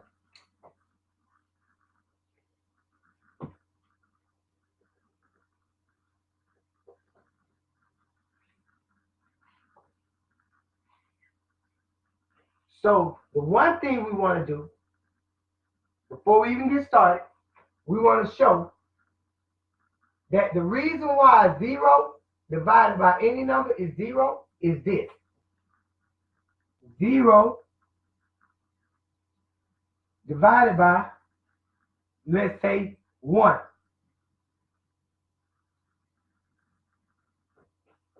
So now, let's write this. Let's write this statement just like this. N equals any number not 0 or un or new or any other special number that we know about. N can equal any number 1 through whatever, but it does not go to 0, on, or new. So n can be negative 1, 2, 3, 4, 5, but n couldn't be 0. N could be 1, 2, 3, 4, 5. Any number out there, but n could not be 0. So n could be 1, 2, 3, 4, but it couldn't be 0 or new. N could be 1, 2, 3, 4, but it couldn't be 0 or new or on or on. So n does not extend to this. Therefore, when you do the number line, they can't count anything from here. So they say everything falls on this 0 number line. Because of the simple fact that they can't count past that. So now, so n can be any number up to the number 1. It can't go past 1 though and be 0. It can't do that. Okay, and it can't be new. N can't do that. So now, so 0 over 1 equals 0. 0 over 1 equals 0. 0 over 50. Sorry about that. 0 over 50 equals 0. But let's see why. We have to deal with the inverse to know why. And we're really going to reverse it, which is to check it. So now watch this. 0 divided by 4. 0 divided by 4 is 0. Everybody can know that. Put it in the calculator. We can check that out. So let's do the inverse. Let's reverse it. 0 times 4 equals 0. So 0 times 4 will equal 0. It checks out. Any number times 0 equals 0. That's true. That's true. But I'm going to show you this. Any number times 0 is not 0. It's not 0. 0 times any number is 0. But any number times 0 is not 0. I know. This is quantum thinking. I know it's amazing that this on TV for free. And ain't in a university and you ain't paying millions of dollars to hear this. It's amazing. It's amazing that your children ain't paying hundreds of thousands of dollars out your pockets to hear this. It's amazing. And I don't have a dime in the PayPal, in the GoFundMe, or nothing. Even my children can't even learn it right because I don't have the necessary tools in order to put it forth, everything that I'm trying to express. So now, this is a mathematical law. You know, you've been taught that any number times 0 gonna equal 0. But because of this new mathematics and these new answers, that is no longer true. 0 can be multiplied by a number and equal 0, but that number times 0 is something else. And that brings us back up here. Because we know the answer to 0 divided by any number equals 0.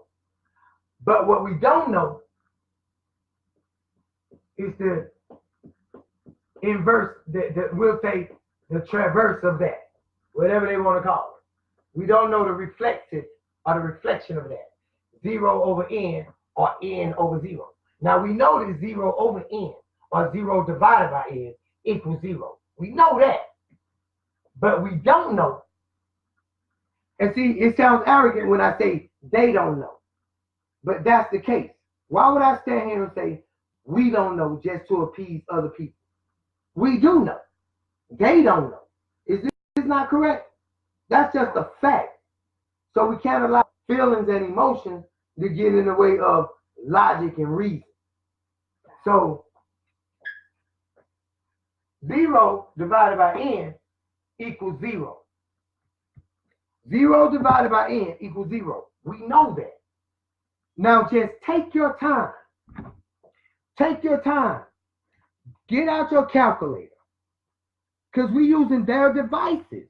So you're saying, how does it apply? Then the devices would have to be upgraded. Right, Ma? Right, that's that I mean? That's that. Yeah, it'll have to be, not I mean, because I call you both, but that, you know, I just want them to know who I'm talking to. Yeah. So, but that's how it goes. So now I'm about to use this calculator for a second. Hold on. So, and no, I'm not. What I want y'all to do, really though, I want y'all to do it for me. Because this takes away from y'all presentation when I stop like this and do this. But I want you to see what I'm saying. 0. What we doing? Oh yeah, 0 divided by 3. Tell them to put the answer on the comment. Look, we got 0 divided by 3.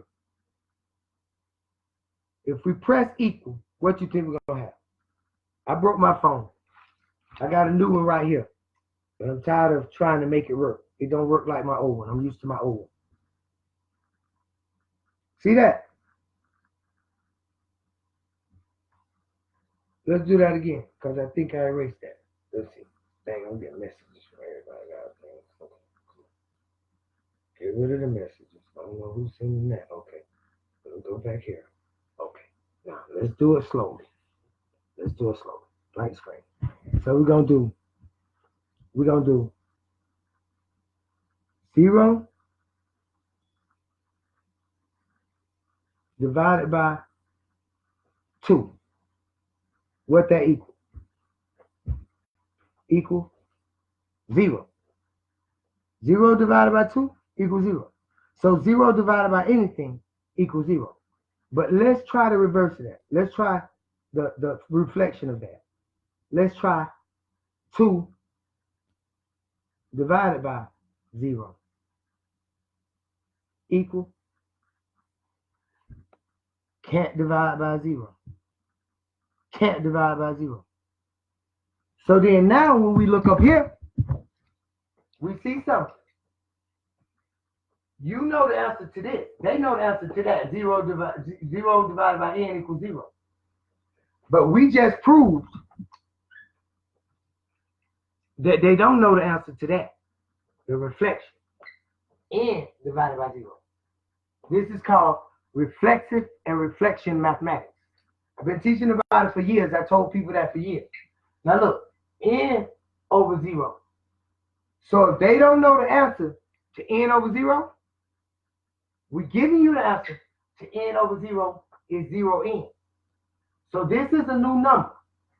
This is a new number that we're introducing to you. That's new. That's new. That's a new number.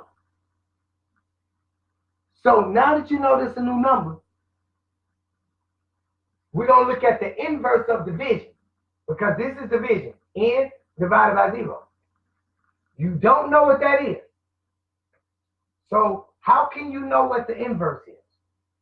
How can you know that 4 times 0 is 0 and you not know n divided 4? How can you know 4 times 0 is 0 and not know 4 divided by 0? You don't know what 4 divided by 0 is, but you say you know what 4 times 0 is. But 4 divided by 0 is the inverse of subtraction. This division sign is the inverse of that. I said subtraction. It's the inverse of multiplication. So 4 times 0 is the inverse of 4 divided by 0. So if you don't know this, and this is undefined, or can't divide, or indeterminate, or reads the error, if you don't know the answer to this, you don't know the answer to this.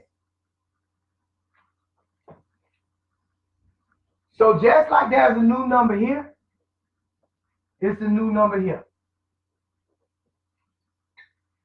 That's all I'm saying. That's how new and on is being applied. Do you hear me? This is how new and on is being applied. Let's not ask how it's applied when we can see clearly it's applied in a curriculum and academia, where it should be applied at from the start. If it's anything even in the world to express, it's going to have to be something that we can learn from, first and foremost. Now then, whether it can turn into a product, that's another story. And that brings me to something else. Now look, you sleep? Will you look this up for me on my YouTube? Look this up. Look up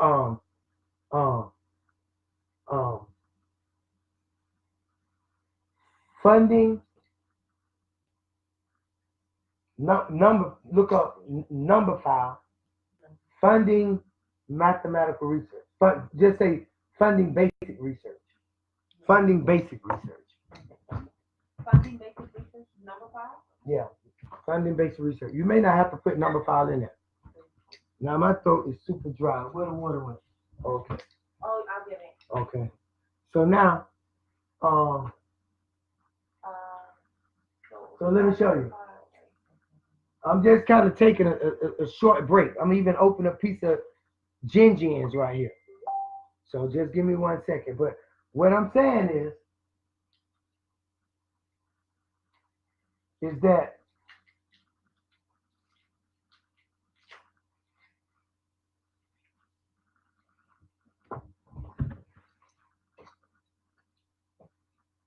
Fundamental theory, non-fundamental mm-hmm.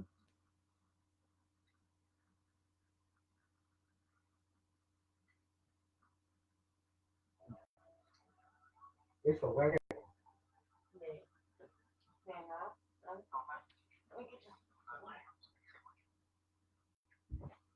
Okay. That's it. I might want you to hold this video up here. Okay, my love. It's a 6-minute video in 4 seconds. Mm-hmm. And I'm gonna drink some water while you do that. Ooh, don't pour that over the mouth. No, Okay. Okay, come on.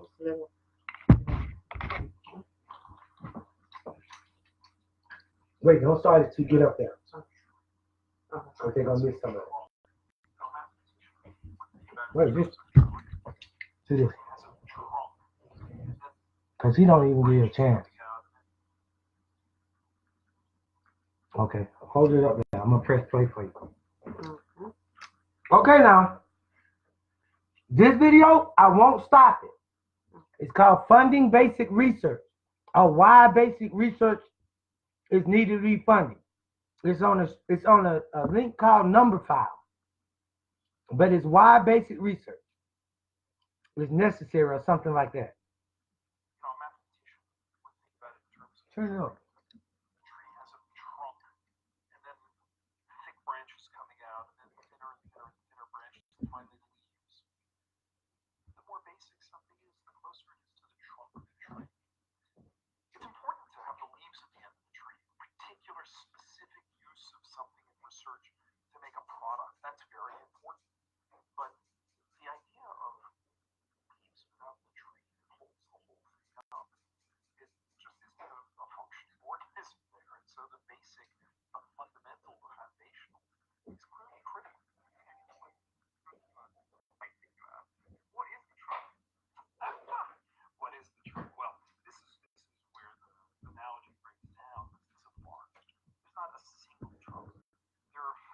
I wonder if they can hear it.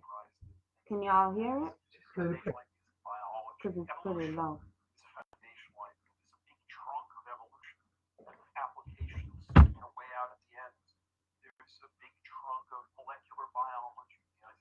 Pause.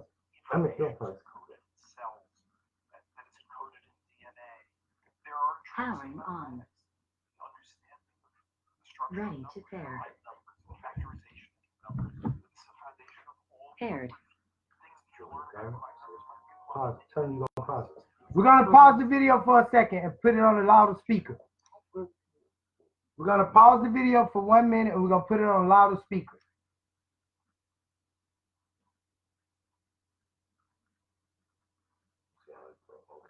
I'm trying to unpair mine now. Let me get to it. You paired already with it?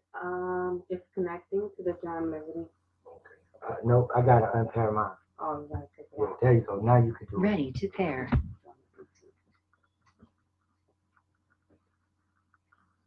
Paired.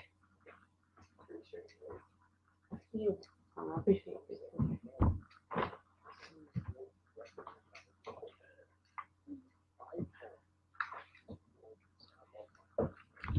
Okay. Just start it over. Please. Directly. Okay, I'm gonna start the video. That's about 2. Thick branches coming out, and then thinner and thinner and thinner branches, and finally leaves. The more basic something is, the closer it is to the trunk of the tree. It's important to have the leaves at the end of the tree, the particular specific use of something in research to make a product. That's very important. But the idea of leaves without the tree that holds the whole thing up, it just isn't a functioning organism there. And so the basic, the fundamental, the foundational is clearly critical. You say the closer to the trunk you are, the more basic you are. What is the trunk? What is the trunk? Well, this is where the analogy breaks down, because this is a forest. There's not a single trunk. There are foundational ideas that give rise to things in mathematics, foundational ideas in biology. Evolution is a foundational idea. There's a big trunk of evolution, and applications, way out at the ends. There's a big trunk of molecular biology, the idea that information is encoded in cells and that it's encoded in DNA. There are trunks in mathematics, the understanding of the structure of numbers, prime numbers, and factorization into numbers. This is a foundation of all numbers here. Things that you learn about prime numbers might be applied in many, many places. It's advocates because, to the general public, the useful thing that comes at the end seems more directly valuable. The iPhone, which is gorgeous, I love my iPhone, seems so important and directly valuable. but all the fundamental physics and the electronics and the computer science that makes an iPhone possible, they're crucial to the existence of an iPhone. And Steve Jobs would have said that, and Tim Cook at Apple will say that the beautiful things you encounter in your daily life, whether it's an iPhone or a drug that'll cure a disease, all of those technological marvels depended on lots of basic research that you don't see unless you're a scientist or a technologist. And so it's very possible to go through the world and not understand that when Siri listens to you on your iPhone and interprets your voice and figures out what to do, it's building on decades and decades of basic research by computational scientists who thought about how could you possibly do voice recognition, and then artificial intelligence to figure out what are you really asking when you say those words. All sorts of curiosity-driven questions in the 1950s and 60s and 70s and 80s and 90s that all underlie Siri when you press the button and ask it to do something for you. Why do we have to talk about basic research? Because it actually costs money to do it. Because society has to invest in it. Because it turns out mathematicians aren't free. If you want a society with mathematicians, you have to support mathematicians. If you want a society with basic biologists who are making the foundations for curing cancer, you have to pay for expensive research labs. It is a social investment. Societies decide what they want. And so when they invest in basic research, they're committing a portion of the national treasure to those activities which might not seem of obvious value, but turn out to have tremendous return on investment, hundreds of fold return on investment. So as a society, we decide, do we want to build roads and bridges? Yes, we do, because they will pave themselves back by allowing commerce, making it easier to sell goods and services. Do we want to have a national defense? Do we want to do other things? Do we as a society want to invest in basic research? Because it turns out that with only a few exceptions, you can't just do it with a paper and pencil. Even for mathematics today, computers play a very important role. And even if they didn't play an important role and you could just do it with a paper and pencil, the mathematician has to be paid for in some way. There's a beauty to basic research. And people do appreciate beauty. They support intellectual endeavors of all sorts and creative and artistic endeavors. We understand the importance of art in our world and music in our world. There is an importance and a beauty and just a grandeur to understanding the structure of the universe, the stars, how they all work. As it turns out, even that, understanding the cosmology ends up having some applications, but you don't have to defend it entirely in terms of applications. You can defend it in terms of the beauty of knowledge. I don't buy this distinction between basic and applied. Basic research can be applied often. I don't buy that as an important distinction. Should people start their careers worrying about fundamental things? Yes, just no question. Whatever you end up choosing to do a little later, starting by thinking about broad questions is just the right way to start because you see the bigger picture. And so all young people should think about the basic first, think about the very big picture first. But since I don't think the basic is on one side of a wall, keeping it away from applied, there's no reason that people who are thinking about basic fundamental questions can't also be applying it along the way.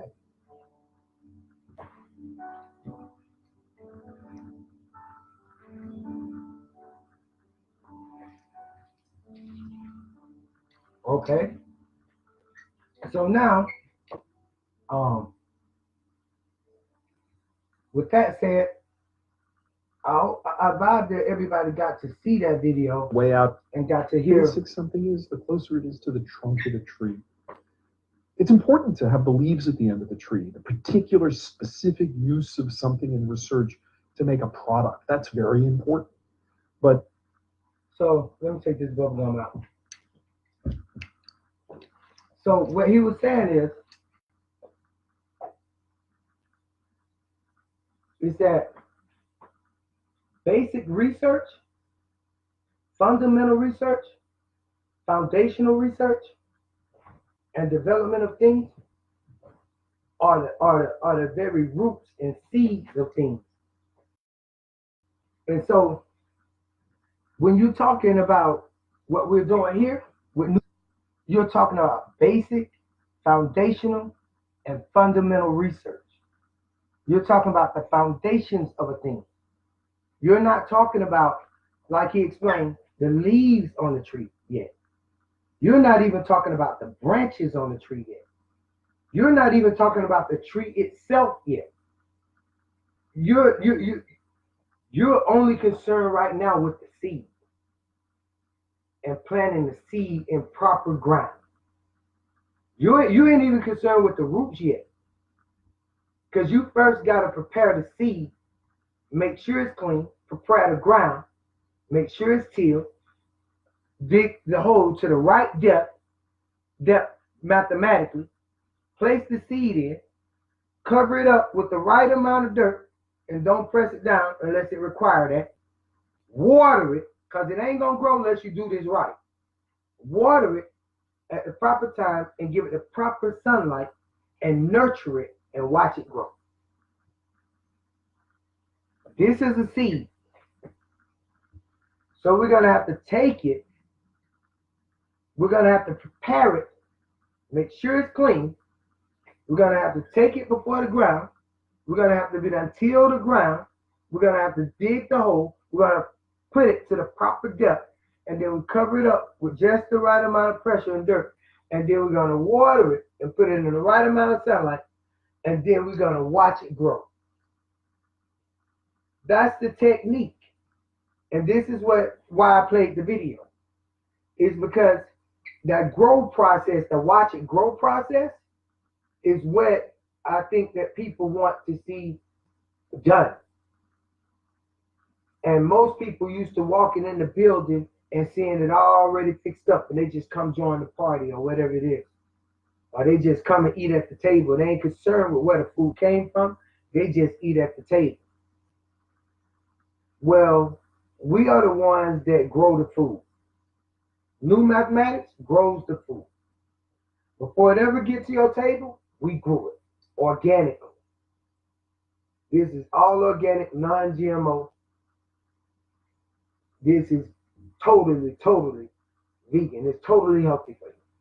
So then, here you go now.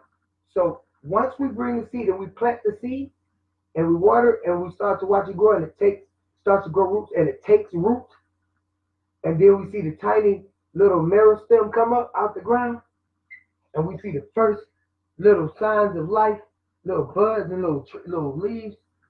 Then we know we got something growing. So new mathematics is the exact same way.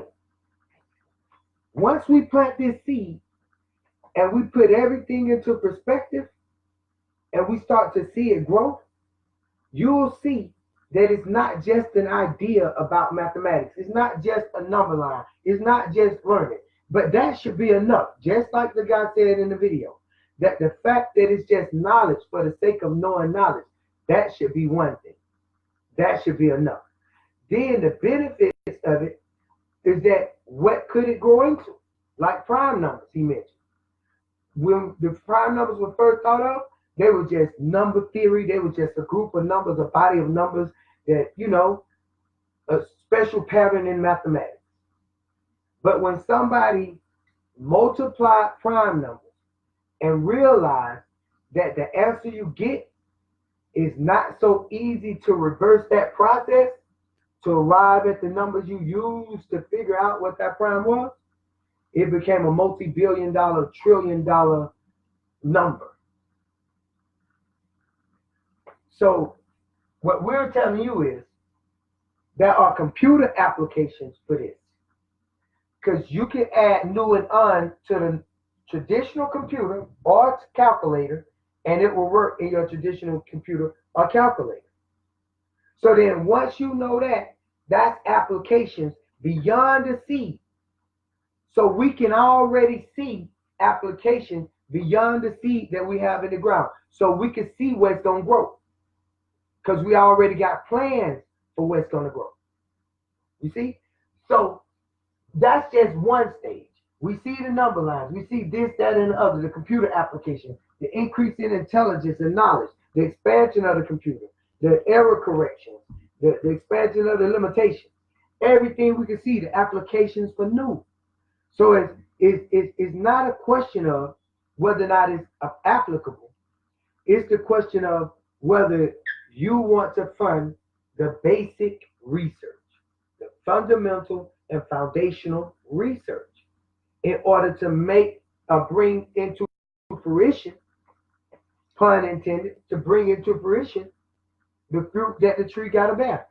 We got to grow the tree up, and then the tree bears. So then that's what we hear wanting you to see. So watch this video again. When this guy talks about foundational research, the idea of leaves without the tree that holds leaves without the tree, it just isn't a functioning organism there. He said it ain't a functional organism. A fundamental. So that's like saying, I want to have a laptop, but I don't want to have nobody do mathematics. I don't care about nobody doing no engineering, nobody doing no electronics, technical. That don't matter to me. I just want a laptop. Well, in order for the world to have laptops, somebody had to fund people having laptops. The basic research. It was on a piece of paper. It was once just mathematics. It was once just numbers, ones and zeros on a piece of paper. And somebody explained that these ones and zeros can act as every number that you see. Nu and on can act as every number that you see. So now you have additional numbers. So then they said these numbers 0 and 1, these numbers 0 and 1, they can act as every number that you see. So we don't need to write actual digits in there. Digits in there. We'll just use units. Basically, we'll just use units, not numerical digits. We'll use units. So ones and zeros. So then somebody said, well, once we build a computer, how are we going to protect the information? Well, when the student ready, the master will come. Lo and behold, somebody said, remember prime numbers? Yeah. Well, prime numbers, remember you can't reverse prime numbers easily? Like you can multiply them easily, but you can't tell which two numbers was multiplied to get them that easily. And with a couple of twists with mod and a couple of twists with, a few numbers and making the number really big for one, coming up with 216 digit number. Imagine that, a 216 digit number. So you got a tens, a hundreds, a thousands, right? You got a million, a billion, right? A trillion, a quadrillion, whatever. So once we go out so far to 216 digits, what number is that? Okay, so then this how big one number is. That's a prime. And then they take another number that big. That's a prime. And they multiply both of those numbers together and come up with an even larger number. And then they input that number into a mod system, swirl it around, and then spit out another number. And then that number becomes what you call key code, a code key. It becomes a key to a lock that you can have and I can have a lock. And it's only one key. And the key can be broken in half. You have half of the key, your number. I got half of the key, my number. But only when those keys come together can they serve to unlock one or the other. You see that? So this becomes encryption. This becomes the way you protect your information online. But now, with these prime numbers, if somebody knew a pattern or, like a way to produce them, production of primes, patternization, production, the position that they'll be in, or be able to predict where they'll be, the position they'll be in. If a person had something like that, then they could pose a threat to decrypting those prime numbers that guard banking. Okay, they can pose a threat because they already have a way to factor primes and they know how to figure out how to reverse the process of multiplying those numbers. Then it just becomes a matter of which mod number you use in order to spit out the next number. And and with a computer, you think with the human mind, but with a computer can run real quick with that answer, with that prime number, as to what that mod is. It just tests that prime number against 2 mod, 3 mod, 4 mod, 5 mod, 10 mod, and the computer gonna come up with it eventually. You got a 216-digit number, it's probably under 216-digit mod. And so we probably gonna arrive at that number in a few minutes, and it's not gonna take no million years no more to encrypt those primes. So that's what new mathematics is about. New mathematics is about creating new encryption and new codes, new ciphers, and new cycles in mathematics. That's what this is all about. So when we say this information, 4 times 0 equals a number that's undefined, that's new encryption.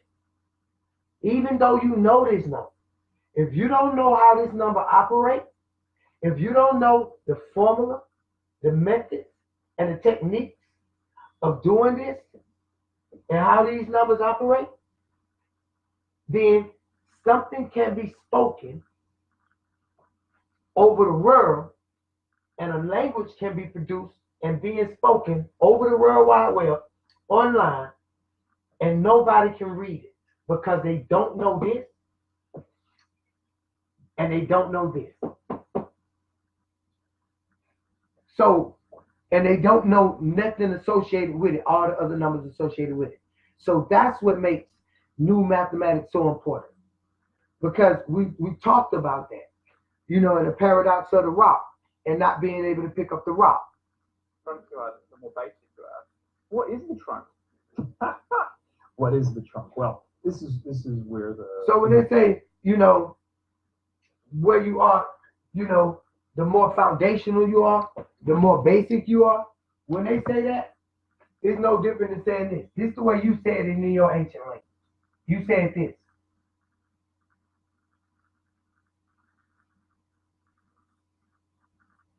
You said, the further you are away from the source, the more bound you are. See that? The further you are away from the source, the more bound you are. You see how bound that dot is? But if that dot was toward the source, it's less bound right here because it's closer to the source. And it's even less bound right here because it's closer to the source. And it's not even bound right here. It's completely free. It's completely outside the box. It's completely free. So once you reach this level of thinking right here, that's new mathematics thinking. That's tetrahedral thinking. That's quantum thinking. You're out here, bound. The closer you are to the source, the less bound you are. So that's what they mean by the closer, the more foundational, more basic, more There's not a foundational. single trunk. There are foundational ideas that give rise to things in mathematics, foundational ideas in biology. Evolution is a foundational idea. There's a big trunk of evolution and application. Which we don't accept evolution. There's a big trunk of molecular biology, the idea that information is encoded in cells and that it's encoded in DNA. There are trunks in mathematics, the understanding of the structure of numbers, prime numbers, factorization into numbers. This is a foundation of all number theory. Things you learn about prime numbers. So that's what we're talking about. He's talking about trunks, and he's saying, like, if you look for a trunk, it's no trunk. It's only roots under the ground, basically. So it's no trunk to see, because it's the foundation of mathematics. It's the basis and the basics of the mathematics. It's the fundamentals. So you don't see it. It's the seed beneath the ground. But you can see the trees. Advocates, because to the general public, the useful thing that comes at the end, the useful thing that comes at the end seems more directly important, if you will.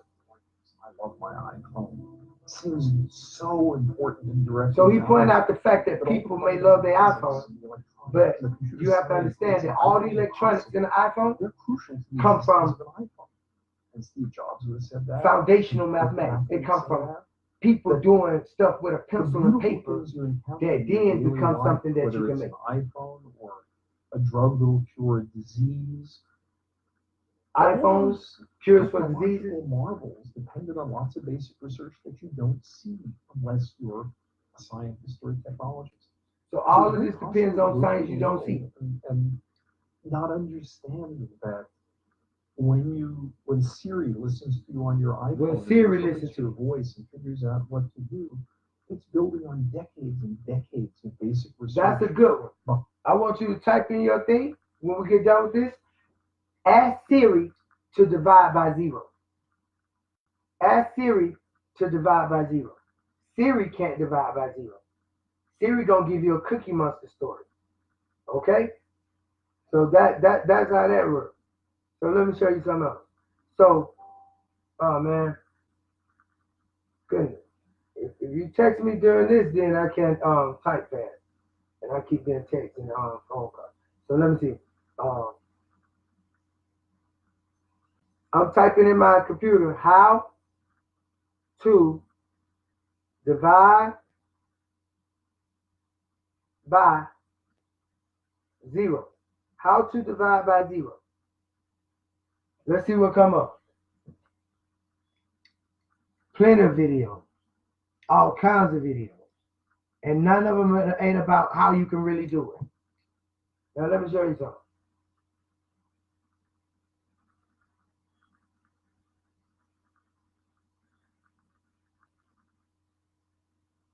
Let me see. I'll look for one more. Funny now. But to make a long story short, you cannot find a video where anybody is actually dividing by 0. All of the videos that you'll see are going to tell you that it can't be done. And it's hundreds of them, thousands even. None of them can do it. So what this gives us the opportunity to do is to put an actual application into a computer.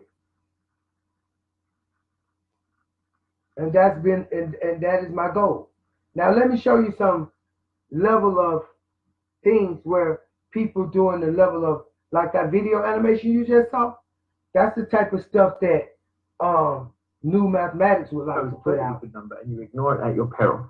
The problem is, it's a dangerous number, and a lot of things can go horribly wrong with 0. And because it is a slightly more unusual, nuanced number, you have to be a bit more careful with how you handle it. And so there are some things that you can't do with it. So you can't divide something by 0, and you can't have things like 0 to the power of 0.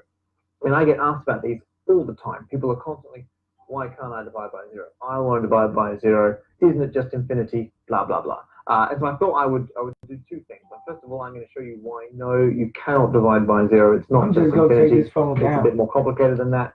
And then I'm also going to look at why you can't have 0 to the power of 0. Okay, so this is something that we've been asked a lot at number file. Well, you may know that something like multiplication is just glorified adding, really. If you want to do 5 times 10, you just add on 5 plus 5 plus 5 plus 5 10 times. Division is just glorified subtraction. So if I want to take a number like 20 and then divide it by 4, I just keep subtracting 4.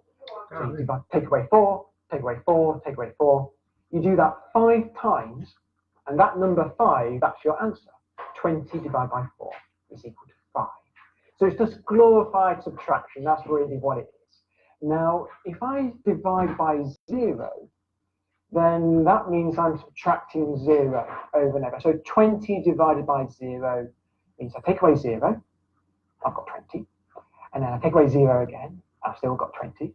I take away 0 and 0. And that would go on forever. You would never get very far doing something like that. Keep taking away 0. So 20 divided by 0 That's infinity, isn't it? Surely it's infinity. And that's what I expect people to think, right? Surely only a nerd will tell you differently. That's when you think these dependent difference. So first of all, everyone goes, why can't you just say that something divided by 0? So let's say I'm going to do a function. I'm going to have the function of 1 over x. We don't say something is equal to infinity, okay? So infinity is not a number and it can't be treated like a number, okay? It's an idea. So we can't say 1 divided by 0 equals infinity. We can no more say that than we can say 1 divided by 0 is equal to blue. But if I am naughty, right, and I do this, 1 divided by 0 is equal to infinity, you would get just as equally 2 divided by 0 equal to infinity. And obviously you get the problem here that 1 seems to be equal to 2. Obviously that's nonsense, and that's why we don't. So for very good reason, we don't say it's equal to infinity. You're going to get nonsense like 1 equals 2. But let's say, what if you take a limit? What if you just take the limit as x gets really close to 0, doesn't this equal infinity? And so you would say that actually dividing by 0, you could therefore conclude that 1 divided by 0 equals infinity. And I'm going to show you why you can't do that. So if you imagine your number line here, so this is the number line. I'm going to put 0 right there. So there's 0 in the middle, and out here this might be 1, and then so on all the way up. And as you go along, this here, I'm going to draw on this axis going up. This here is my 1 over x. I'm going to have 1 over x on that. And over here, when it's 1, this would be about 1 there. When you come back to, let's say, about a half, this is going to be a bit bigger. It's going to be twice as big. By the time you get down to about a quarter, that's going to be twice as big again. If you come there, as you get closer and closer, it does, I absolutely agree. This gets bigger and bigger. This goes racing off. And it does tend to infinity. This is absolutely correct. But this only works if you're approaching 0 from the positive numbers. If you're coming in from the right on your number line. If you come in from the left, it's completely different. So if you start over here at -1, then your value is actually down here at 1. If you then go to -0.5, it's down here at -2. And then you get closer and closer, the value goes racing off in this direction. In fact, it goes racing down to negative infinity. So yes, if you approach 0 from one direction, you get infinity. If you come in a different way to exactly the same place, you get, well, you can't get much more different than negative infinity. And people will yell at me if I say it's infinitely different from positive infinity, blah, blah. Maybe this line goes all the way around and wraps around the entire universe and then comes back up here. But as far as I'm concerned, if you come in from one direction, you get one answer. If you come in from the other direction, you get a different answer. You're going to the same place. There is no one limit of, as you get closer and closer to dividing by 0, there's more than one limit with completely different answers. And that's why we say it's undefined. Mathematically, what we would say is we say, I want blue this time, sorry. If you approach the limit as x approaches 0 from the positive direction equals positive infinity. And then separately, down here, the limit as x approaches 0 from the negative direction of 1 over x equals negative infinity. And these are different. They equal different things. We simply cannot just assume that 1 over 0 equals infinity. If you go to 0 from this direction, it's going off to plus infinity. And if you go to 0 from this direction, it goes off to minus infinity. Two different answers. When I type 1 divided by 0 into my calculator or my computer, it can't do it. It can't handle it. What's it trying to do, though? What can it not do? What happens in those circuits? What did it try and fail to do? Or has the calculator been taught? Oh, that's a very good question. Is it attempting to do something and then it's not getting an answer? Or has it just been taught, don't divide by 0? I honestly don't know.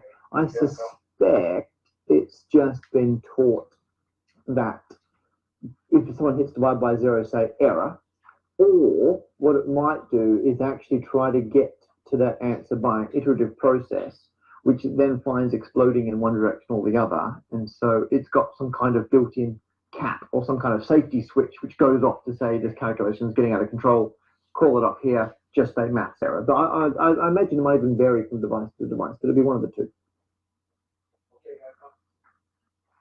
The other thing that people get very annoyed about is when you've got 0 to the power of 0. And the reason they get annoyed about this is when you've got anything at all to the power of 0, you always say it equals 1. And when you've got 0 to the power of anything, you always say it equals 0. So what happens when these collide? And people, to be honest, argue different ways depending on what they need. More often than not, people argue for 0 to the 0 equals 1, in my experience. Although the video I did on 345 for number file, people in the comments argued that 0 to the 0 should be 0, which is, of course, equally insane. And I'm going to show you why you can't have this. And this is absolutely lovely. Because when you start with your number line here, so this is the normal number line, there's 0 in the middle. This time you're going to look at the limit as x approaches 0. But this time our function is x to the power of x, right? And we're going to slide it in. And in fact, we're going to have to do it from both directions. We have to come in from the positive direction. And as we know, we have to come in the limit as x approaches 0 from the negative direction of x to the x, and we'll see what we get. And obviously if they're different, then things are going horribly wrong. So if I draw in my y-axis here, this is where I'm going to be graphing x to the x. As you get closer in, and to be honest, the path we follow is irrelevant, but what happens is, as you come in from one side, you hit 1. As you come in from the other side, you hit 1. In fact, these have exactly the same answer. They both give you 1. And so you say, well, if it doesn't matter which side we're coming in from, if we can come in along the number line this way into the middle, or we can come along the number line this way into the middle, and in both cases the function has the same limit, surely we can just call it 1. But it's slightly more complicated because this is only the real number line. I'm not going to go into this, but the real number line is very boring because it's one-dimensional. You can go backwards and forwards on your numbers. You've also got the complex numbers, and for that you need to put in the imaginary. So I'm going to put in, this is my imaginary axis, and so now you've got like this entire surface of numbers, and you've got real in one direction, imaginary in the other, and any single point on there is part of the complex plane. In fact, now there are loads of different ways to come in towards the origin, and you can approach it from anywhere on the complex plane, and then these approaches, you get different limits. You don't get 1 anymore. It starts to fall apart once you go to the complex plane. And so this is why, even though on the surface of it, it might look like the limit should be 1, it doesn't work once you go to complex numbers. And that's why mathematicians still get very emotional when you try to say that 0 to the 0 has a value. In fact, it is still undefined because the limits vary. How about something like x divided by y? All right. So I'm going to draw, here's x, here's y. All right. If I think about x divided by y, this is going to be fine, except here. This is called the origin. It's the point 0, 0. X is equal to 0 and y is equal to 0. That's 0 divided by 0, y'all. We have something that is 0 divided by 0. That doesn't sound like good news at all. What is that? Is that 0? Is it infinity? What is it? In fact, it can be any answer you want it to be, depending on the angle you come from. I'll show you what I mean. The answer is new, y'all. Is y equals x. Right, this one. Now, if I travel along that line, then this thing here, x over y, so it's y equals x. This is actually x divided by x now. This is 1. So this is 1. Everything on this line is 1. So it would be okay if I'm only traveling along that line. I would be quite happy to say that that is a 1 as well. Everything else is. So I'm going to say, yeah, that is. That's called a removable singularity. That's its proper name. If I travel along this direction, this is the line y equals minus x. I do that, so y equals minus x. In that case, you get x divided by y. Y is equal to minus x. This is minus 1. Everything on this line is minus 1. Now, let's try this. I'm going to travel along the x-axis. X-axis, in other words, this is y equals 0. That's what the x-axis is. So y equals 0. If I do that, then I get x divided by y. I said y equals 0. So this is x divided by 0. Oh dear. Well, we know that this is a problem, but it's going to be something like, and I'm going to be naughty, You know, it's going off to infinity, plus infinity, minus infinity, but it's something like that. If I go along this direction, which is the y-axis, here, x equals 0 down here. I do the same thing. Right, x is equal to 0, so I'm going to say 0, x is equal to 0, divided by y. That's 0 divided by y. Everything on this line is equal to 0. Okay. So I would be justified to say, well, that point is the only problem. Take it out and call it 0. So, and it does depend on which angle you approach from. In fact, I can make any number. I've made -1, +1, infinity, and 0. And you, depending on which angle you come at, you can make any number you want out of that. So that 0 divided by 0 is this property called undefined. Frankly, we could make it to be anything we want it to be, depending on the angle we come at it from. It's all to do with the angle that the match takes as being sort of. So you hear that? So that's what I'm talking about. The Lego Like, Harry Potter experience. You hear that their answer is that at the point 0 divided by 0, it could be any answer that you want it to be. Now, does that sound like mathematics to you? Does that sound like something that you should be accepting as a reality? Or does it seem like 0 divided by 0 could be the number you see here, nu? And if 0 divided by 0 is that number nu, and it is, then you own to something new.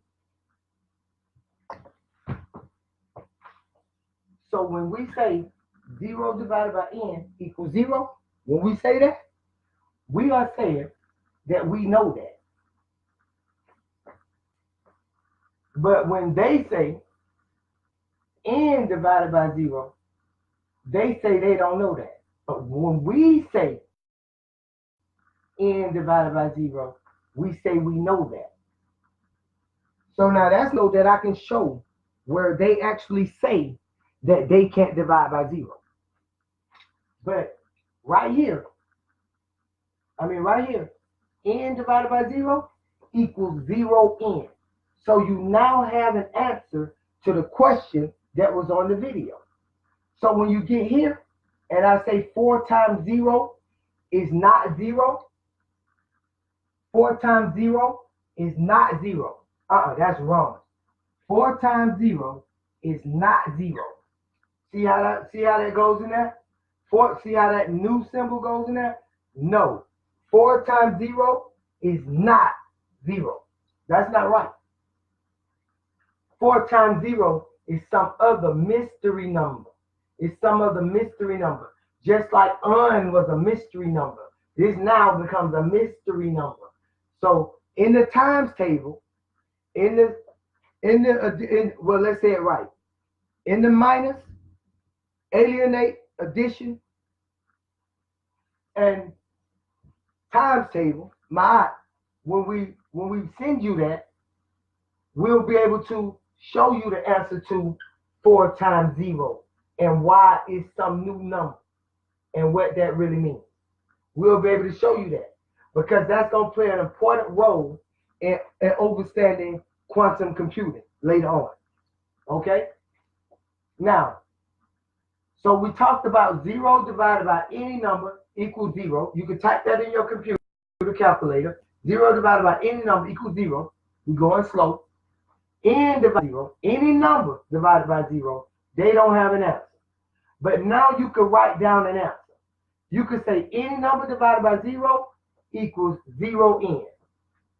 So now, let's show that. Let's show that right quick. Can't find it. Gotta get a little white. Let's do this.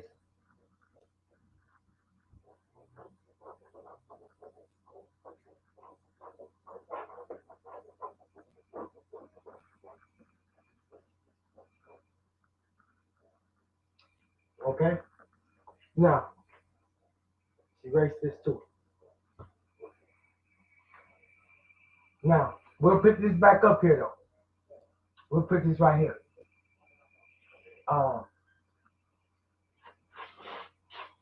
Got to dry that off a little bit.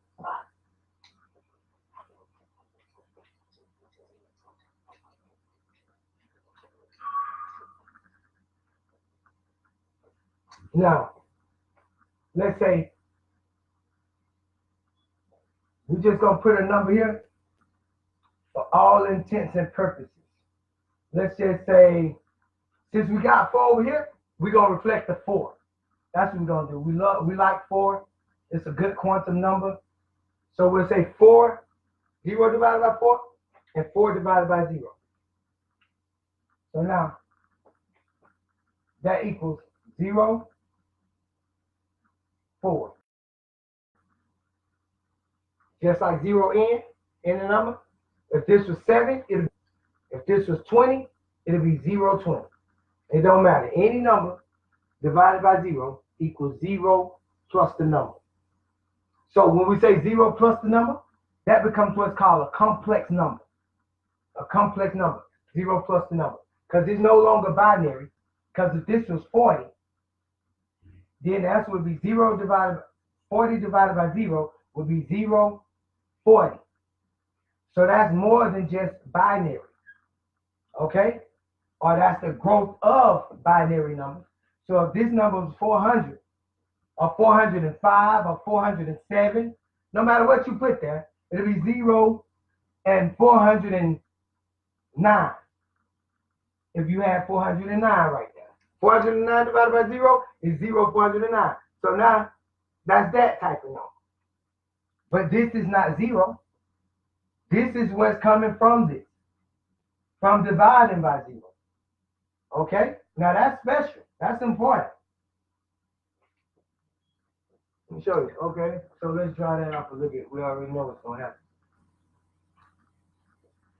So then we'll go ahead and put this answer here. 4 divided by 0. And I have to go slow because I'll be there put the answer to the thing that I'm telling you I ain't going to put if I don't be careful. So 4 divided by 0 equals 0, 4. Okay? Now, so we get a check here. They say they know this. But this is really not a check. This really was a question. Because the question is, how do you know this and don't know this? How can you be sure of this if you don't know this? Because if you don't know 4 divided by 0, then surely 0 divided by 4 should be a problem. So now, so they get an X here, and we'll give it a check here since we know, everybody knows, we'll go ahead and agree with that. Since we already said 0 divided by 4 equals 0 is true. But remember, if we do the inverse, 0 times 4 is 0. But 4 times 0 does not equal 0. It does not equal 0. 4 times 0 does not equal 0. It equals some number just like that. It equals some number just like that. It equals a number that's just like this number right here, but it's different. Because this number is based on multiplication, and this number is based on division. So the way this 0 acts in multiplication is the way this 0 acts in division. So this number here, 0 times 4, is a totally different operation than 4 times 0. It don't matter if you've been taught that 0 times 4 is 0 and anything times 0 is 0. That part is wrong. That part is wrong. Because they don't know this side, then they don't know this side. So now, let's get this thing popping. And I hope that's clear. Because we simply saying, you could divide 0 by 4, and the answer is 0. And 0 times 4 equals 0. 0 divided by 4 equals 0. 0 times 4 equals 0. It works. We happy with that. But when we get here, 4 divided by 0, they don't know. But now we're going to be happy with the answer 0 and 4 because we're going to do the math. Let's try it. This first we got to multiply, and then we got to make it equal 4. So we're going to multiply 0, 4 times 0. And what that equals? 4. Perfect. It'll work every time. If we've had 4 to 1 and we put it over 0, the answer will be 0, 4, 1. And if we multiply this number times 0, the answer would be 41. If we multiply that, the answer will equal 41. If we put 80 right here, then the answer would be 0, 80. And you multiply 0, 80 times 0, and the answer is 80. So no matter what we put here, and we divide it by 0, the answer is always 0, that number. Okay? So in a way, you could say that number is zeroed. You can say that number is zeroed at that point. Because it still exists, it's just zeroed. So it still exists, the number still exists, the weight, the measure. So that'll get too much because that starts to deal with gravity, atoms, mass, and density. The reason for it is because that 0 in the front of it has zeroed the mass. So it works just like that in space and time, in energy and matter. You see what I'm saying? That when we put the 0 in front of the 4, even though the 4 weighs this here, once it's divided by 0, because 0 is not nothing, remember. Once it's divided by 0, then it becomes this new number, this number. And that number has a 0 in front of the 4. This number is not the 4. This number is not the 0. This number is equal to the 4 divided by 0. So this number is new. Or that's a pun because I'm saying this number is new.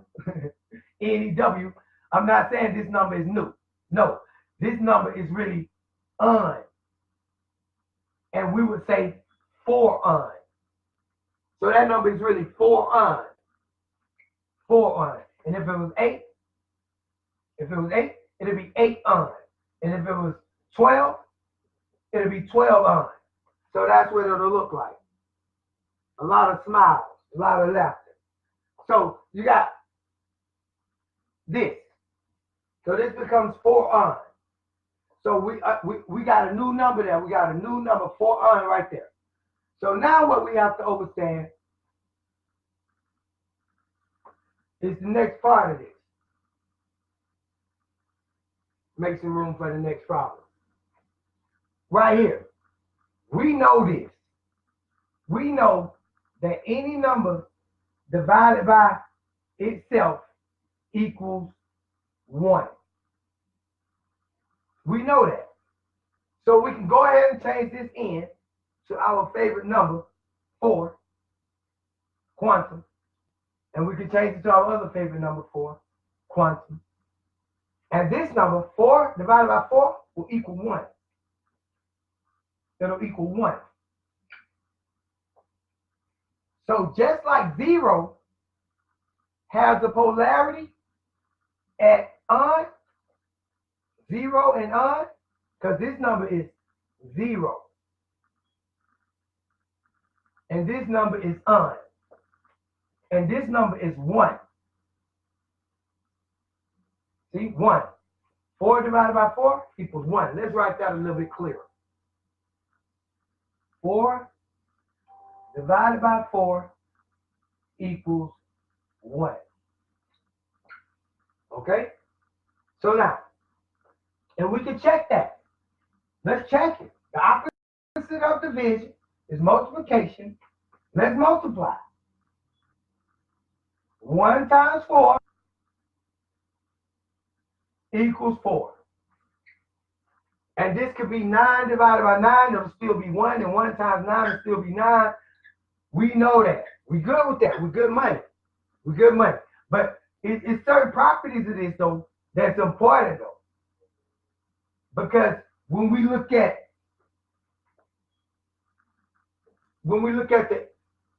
the inverse, which I should have did right here, and we'll do that right here, right now.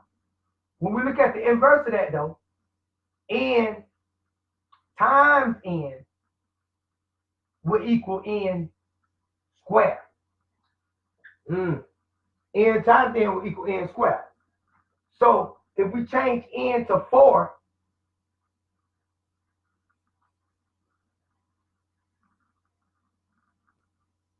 four times 4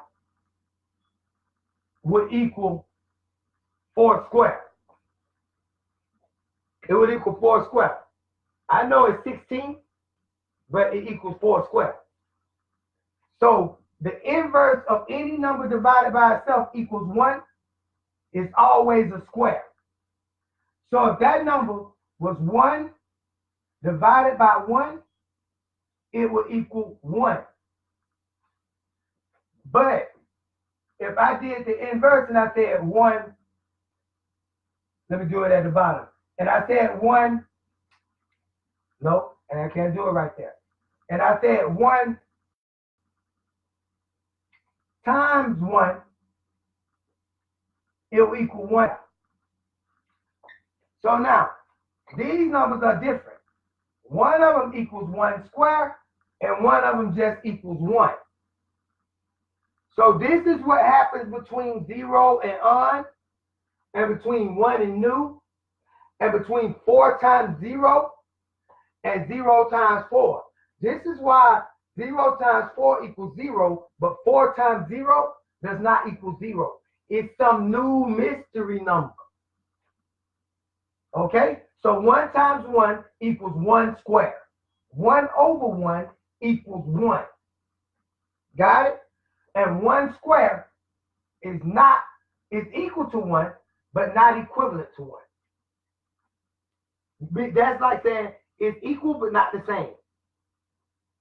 It's equal but not the same. So now, when we get right here, we need to do the inverse of this. 4 divided by 0. What's the inverse? Nope. Wait a minute. Okay. 4 times 0. And then that's, oh man, hold up. I didn't want to do that. Okay. So this will be, we'll have to do it. We're gonna have to do it. Let me see, hold up. 4 times 0. And so we're gonna have to go. I think I did that wrong. We're gonna have to correct ourselves here. We're gonna have to correct ourselves on one thing.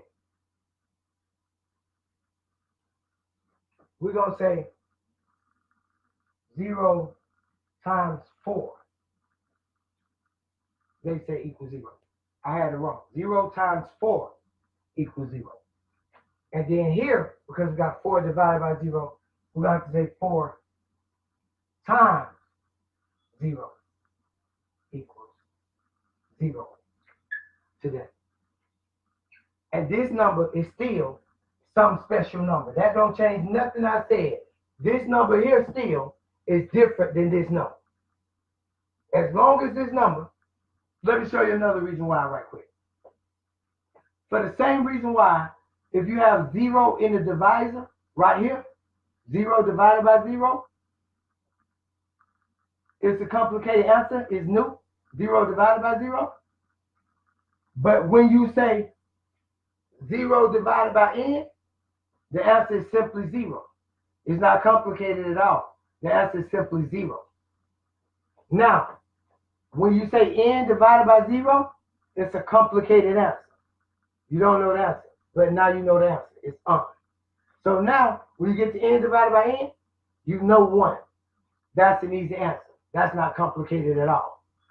So for those reasons that these two numbers are missing,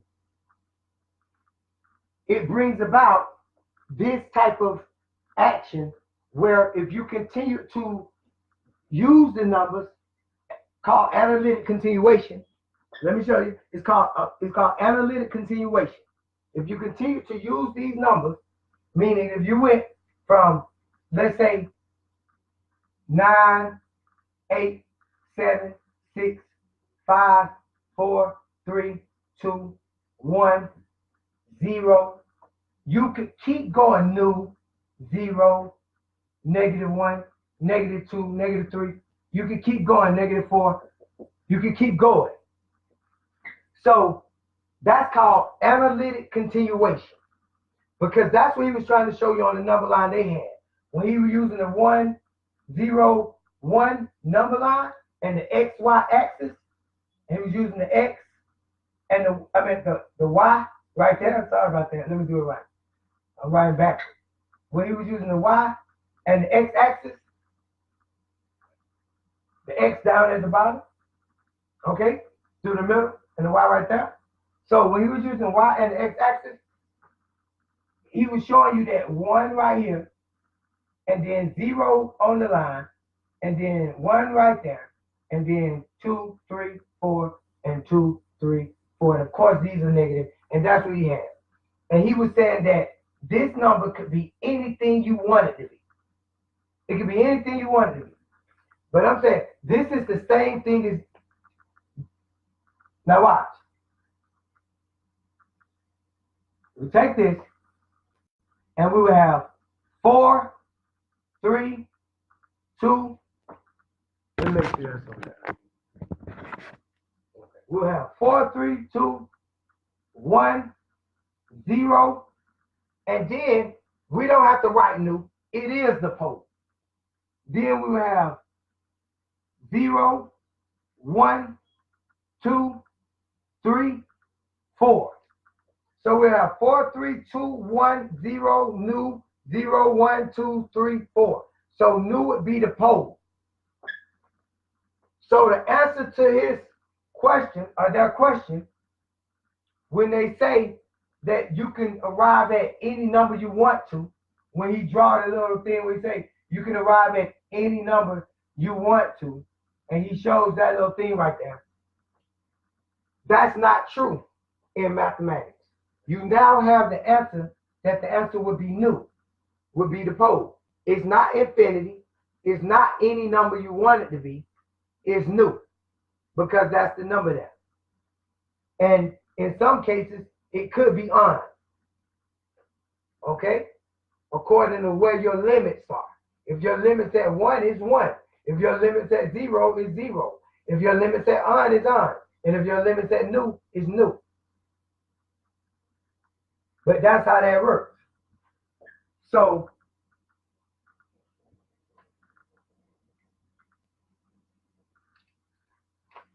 and so that's the 101, and that's the 0, new, 0.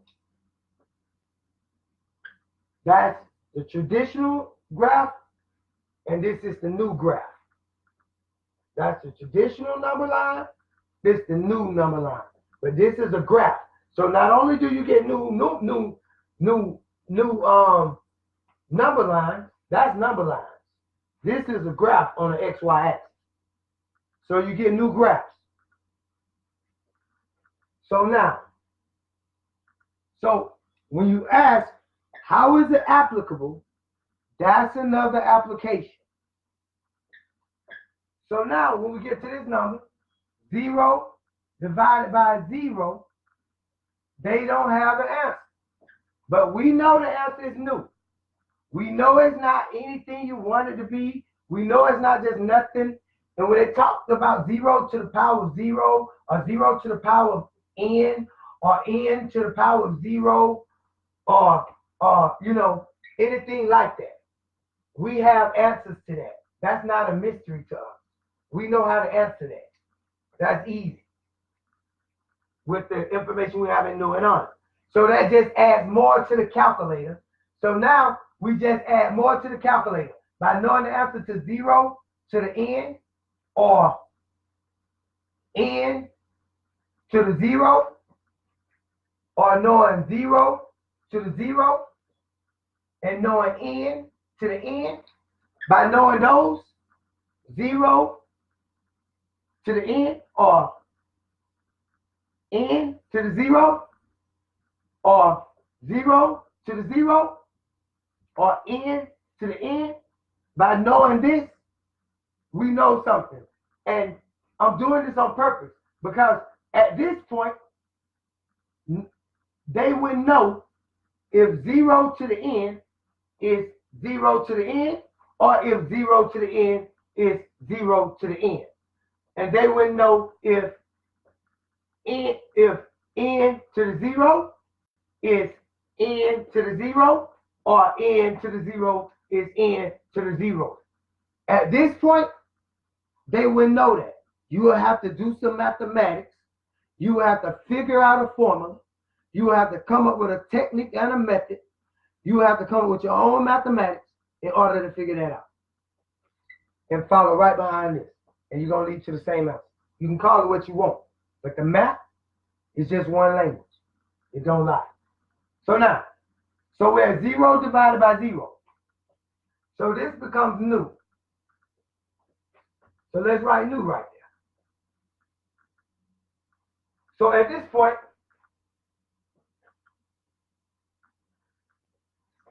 we have 0, we have new, we have un, and we have 1. And we can see that 0 is reflective of un. And we can see that new is reflective of 1. So un is the true identity of 0. And new is the true identity of 1. Now let's do the inverse of 0 divided by 0.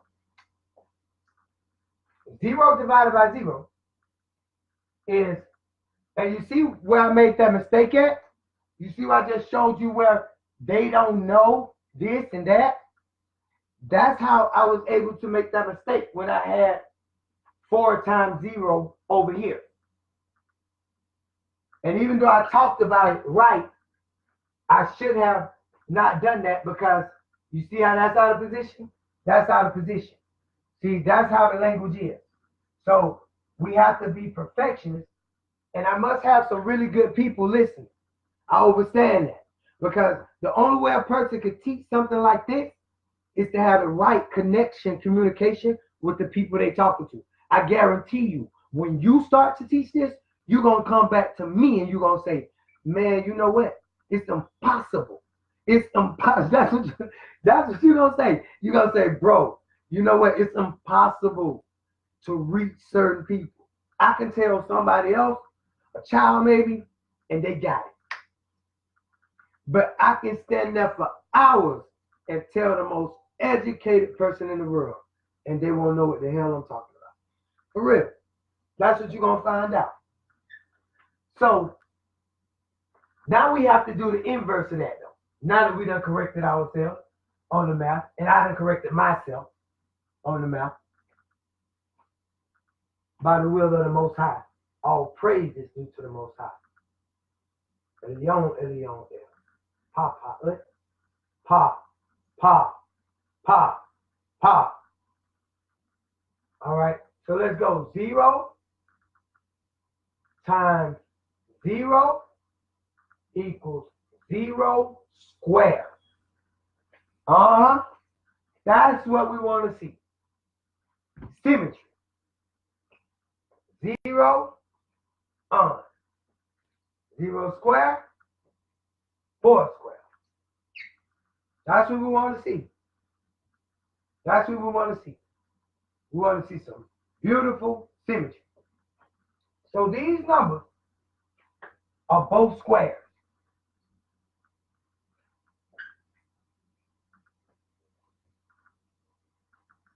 So what this tells us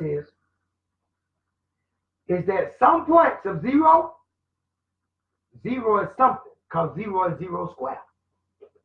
Isn't a square something? If you put this number over this number, isn't that something?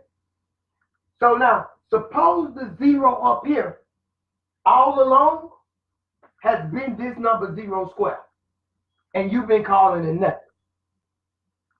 But if you divide this whole side by this whole side, it'll equal this number. Let me show you that again. Let me show you that again.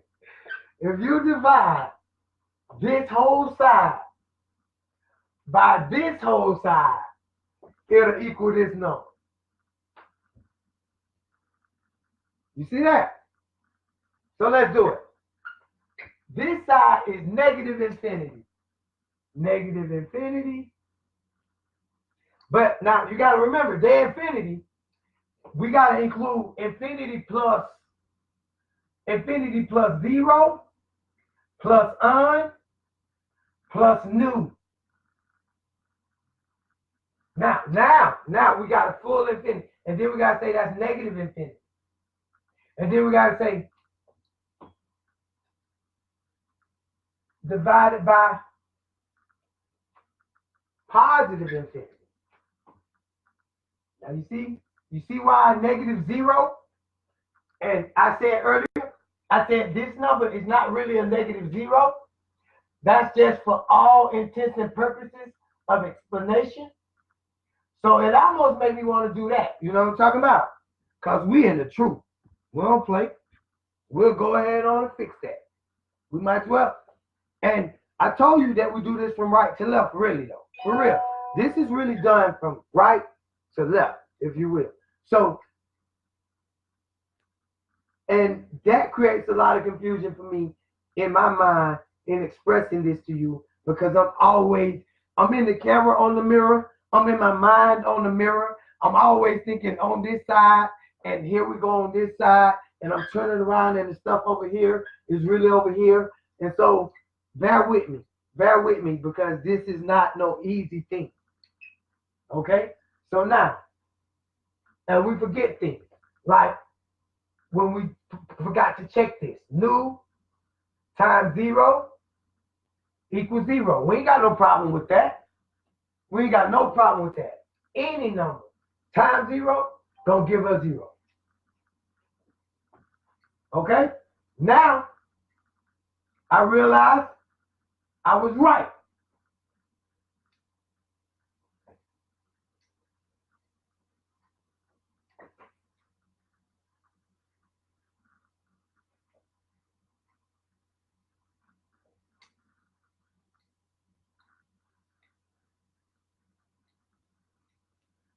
I'm just showing you something.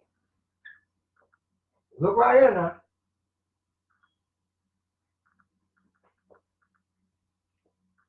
Now this is what you're going to have at the end of the day. I know.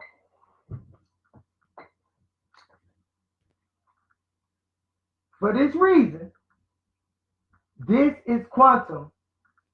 This is quantum thinking and quantum science. Because when you get through with the operation, they flip. Just like I said, you start out here. Well, I haven't said this, but you start out here with ma'at. You start out here with ma'at. But once you get on the other side of what you call an infinity, ma'at is no longer the same order. It's not the same order. It's not the same ma'at order like that.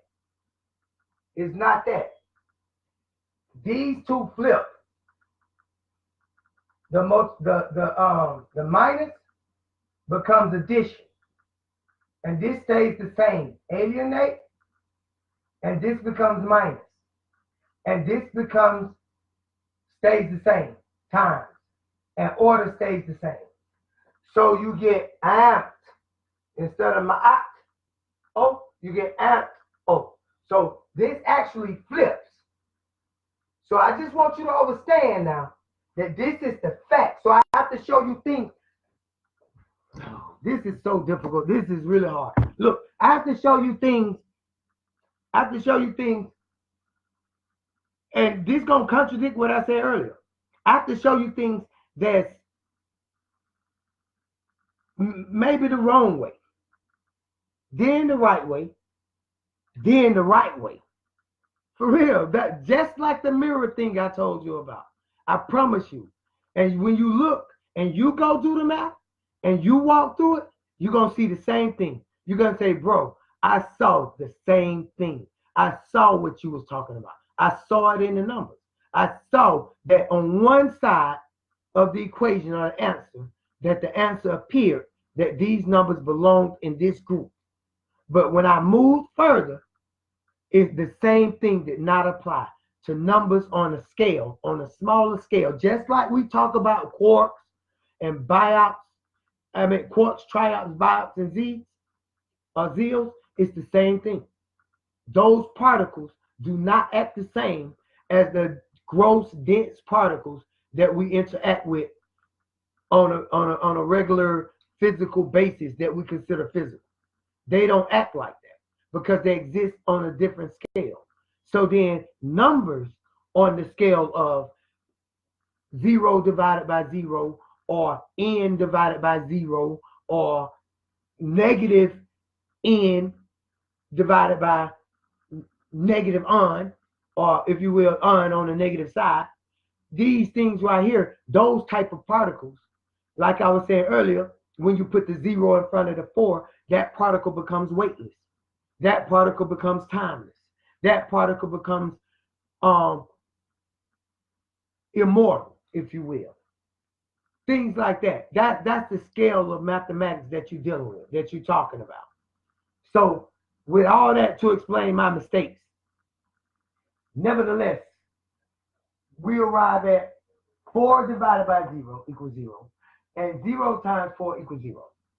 And to confirm, one more thing, is that when I said the words, when I said to you, at this point, you don't know whether, or they don't know, I said at this point, they don't know whether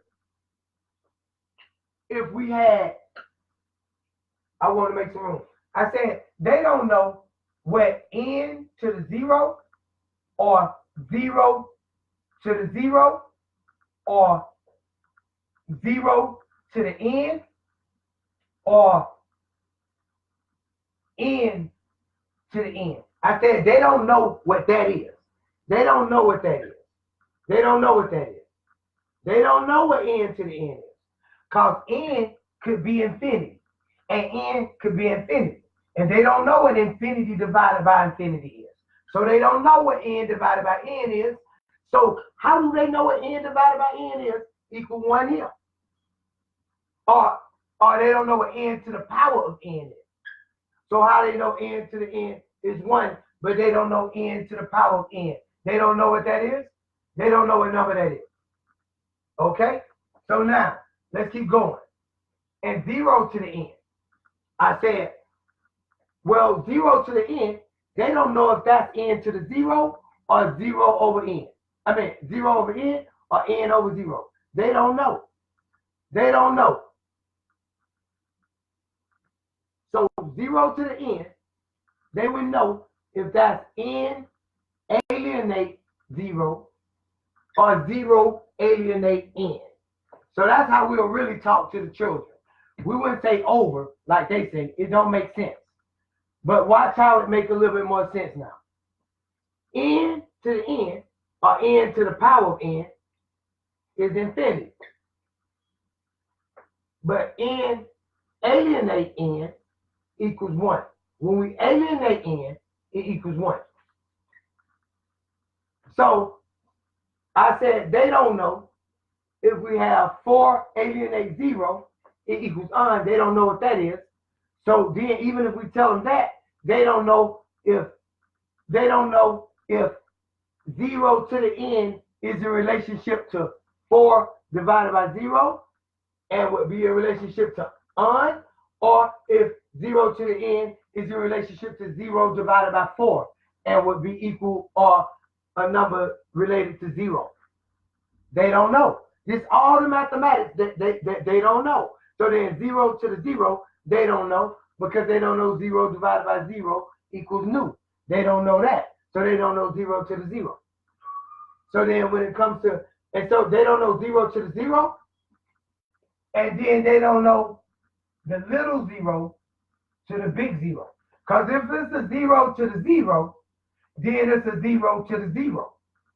And they don't know the 0 to the 0, so they don't know the 0 to the 0. You see that? So that's another weight and measure in atoms, in quantum, in everything you're looking at, subatoms, no matter what. So we said, or I said, we said that, so they don't know which one that relates to. And we said they don't know if this 0 divided by 4, which we say equals 0, we said they don't know, though, whether it relates to n to the 0 or 0 to the n. That's what we said. So they don't know whether this relates to n to the 0 or 0 to the n, or this relates to n to the 0 or 0 to the n. So they don't know the relation, so they don't have an answer to none of that. So that becomes an issue for them. But we have an answer to that and all of this. So then I just explained that ma'at becomes amto when you get beyond that infinity line. When you start to become beyond this line right here, that line when they call infinity, then the order of operations actually change. But only these two change. Only these two change. The other two remain in place for a specific reason. And that's why I'm just going, well, I don't want to be confusing because that's very close, but I also don't want to erase it because it's more important than it is close.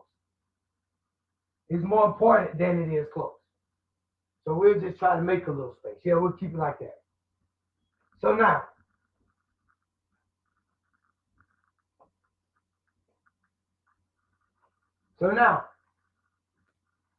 what I'm trying to show you is, it's just like this, flips, this addition.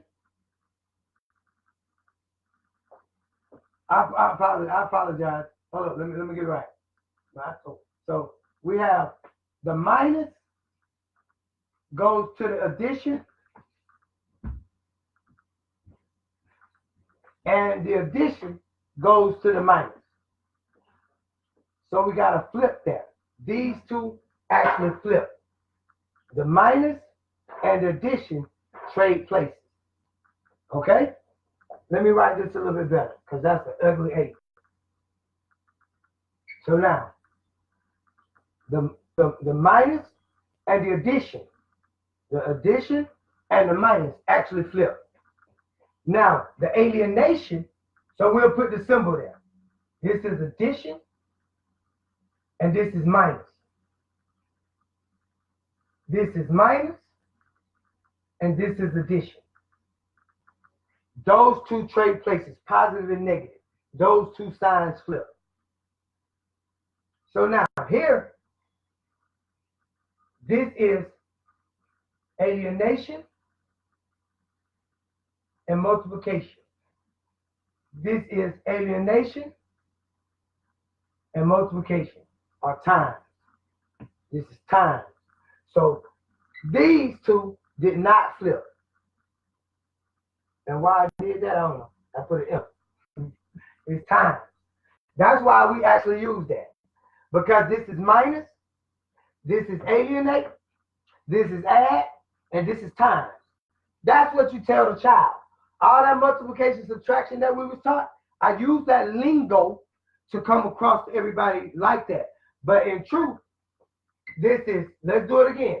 This is add, alienate, minus, times. It's not necessarily have to be called addition, division, subtraction, and multiplication. No, it's add because we're going to add. It's alienate because we're going to alienate. It's minus because we're minusing. And it's times because we're timesing. We're saying 1 by, or 2 by, or 50 by. We're timesing by. So we could call this number by. But multiplication, I don't feel like it's just do because the lingo should match the sign. The lingo should match the sign. I should stand the camera more too. The lingo should match the sign. But I want y'all to see the map, so I can't do both of them. So here we go. That's quantum. So now, We know the signs, and we know these signs flip at some point. So something in us tell us, when do these two flip? And they flip right here. They flip right at the point of 4 times 0 equals this number. It's hard, y'all. And 0 times 4 equals this number. Because we already have 0 square, and we have 4 square here. And that can be any square. So that's why they say it could be any number, because they only reaching this point of 1. They only reach the point of 1. So this could be any square and still would be 1. Just like the division, 1. So 4 over 4 equals 1. So then its inverse is always 1. So when you get to 1, it could be any number. Just like this n and n could be any number. N times n could be any number, infinity. So they say it could be any number because they don't know it can only be 1. They don't know that this answer could only be 1. They n times n equals n squared. So when we look up here, this number is always square. N times n is square. So no matter what these two numbers are, as long as they're the same, this number is square. So when we look up here at the inverse, 4 divided by 4 equals 1. But this number is never square. This tells us something. Where did this square go? Where does that square go? Where is it? Where does it exist? Where is that amount going? Because that 2 is something. Where is it going? Where does it exist on this plane? Where does it exist here? Where does it exist here? Is it the square root of 2? What is it? Is it the square root of 1? Or the square root of -1? Is it the number I? So when we get here, that was our problem with showing that, because at certain points, these flip. Okay? These flip. So now, where I go? Oh yeah, I was doing this. So when they say negative infinity, and they say positive infinity, and they say, what we have here? I had here on this line, I had negative infinity, but I added plus 0, plus on, plus new. Okay? That's what I added.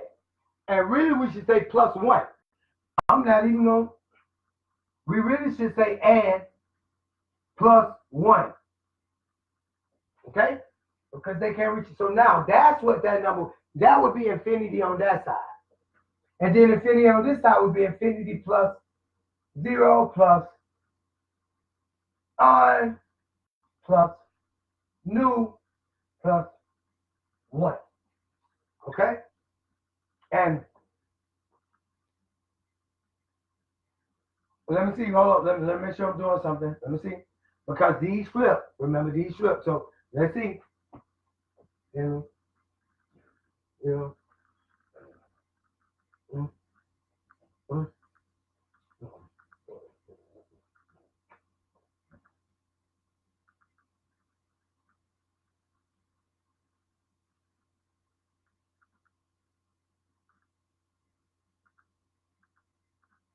Yeah.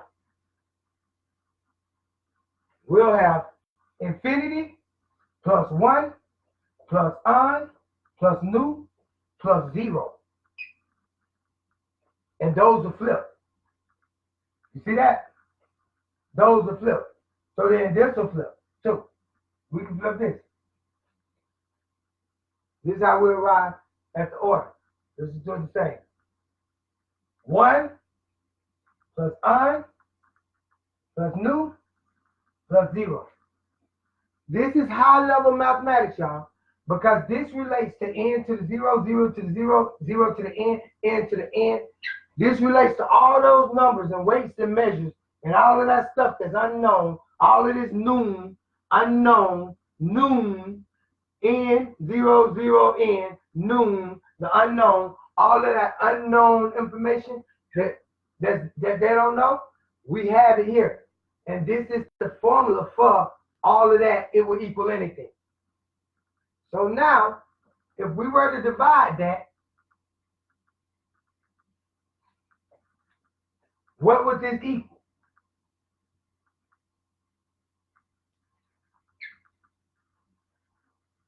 That would be the question. So now we know anything divided by itself equals 1. Except for 0 divided by 0 is divided by itself, but it don't equal 1. It equals nu. Any number divided by itself equals 1. But that's not true when it comes to 0 divided by 0, because 0 divided by 0 equals nu. So therefore we have to say n can only go to 1, but it can't extend to 0. And because n can only go to 1, or 1, n can be 1, 2, 3, 4, 5, but it can't be 0. And if n can be 1, 2, 3, 4, 5, but it can't be 0, then it can't be nu. See that? And if it can't be nu, then it can't be -0 or +0. See, there I go again, working to the left. So it can't be +0. So then this answer is some special number. And we'll call that number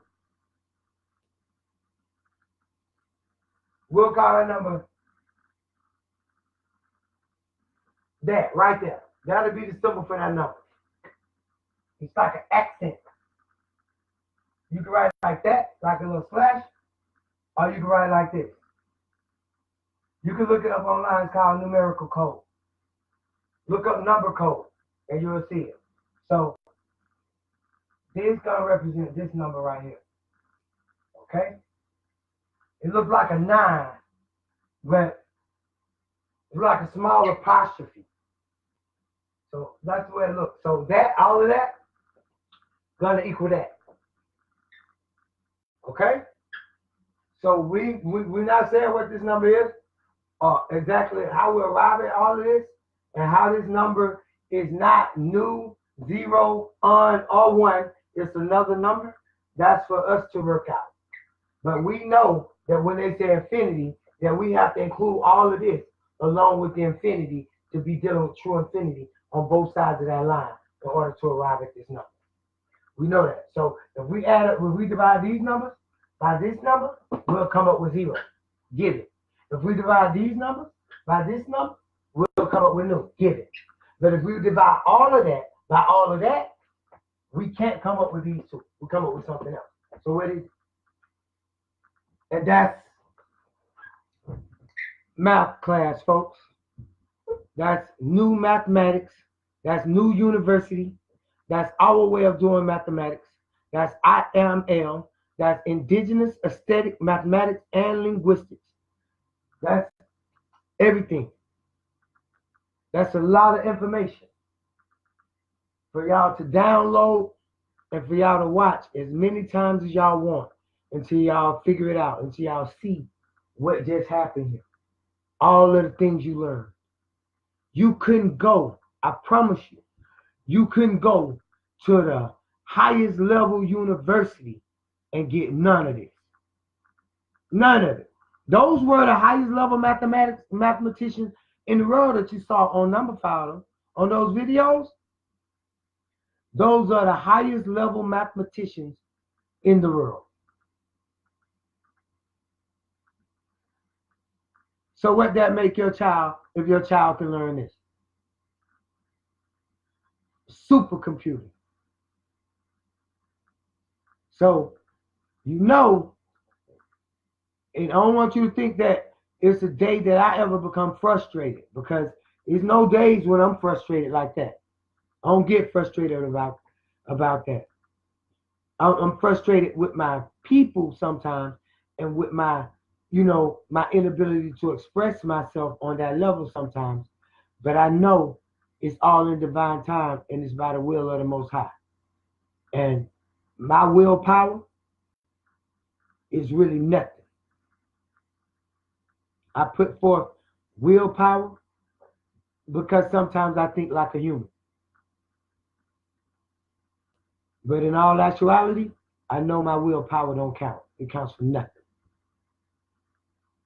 So I'm just waiting on the will of the Most High to move within people, because that's the only one that can move within all people and make something happen on my behalf. I don't know nothing else that can move within all people. We read it, the one supreme being. We read it. There go right down the page. The one supreme being. What we read the one supreme being. One. Oh, there go right down the page. I'm right. I don't know why I'm flipping. It reads this right there. Read.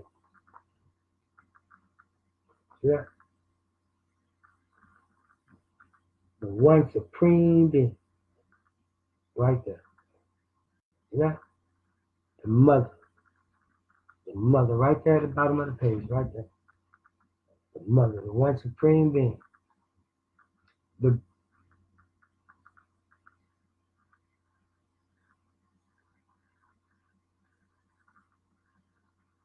know that in ancient Egypt, there was the great supreme power that made earth, the heavens, the sky, man, woman, animals, all that is, and all that shall be.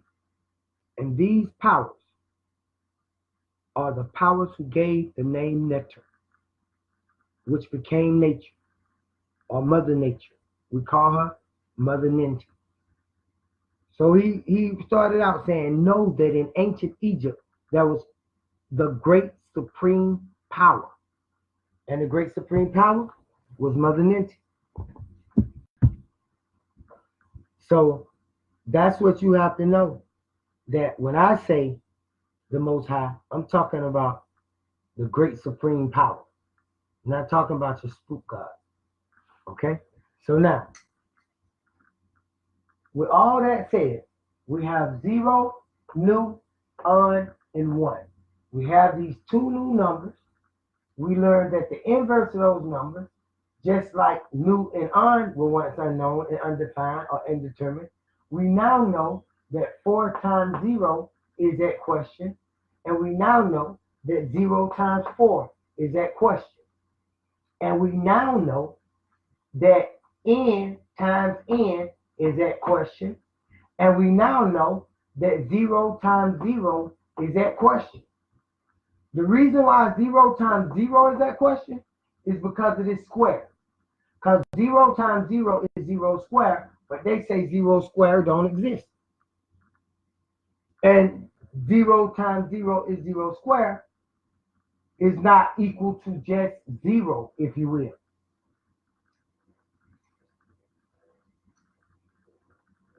So then this is what new mathematics is able to explain.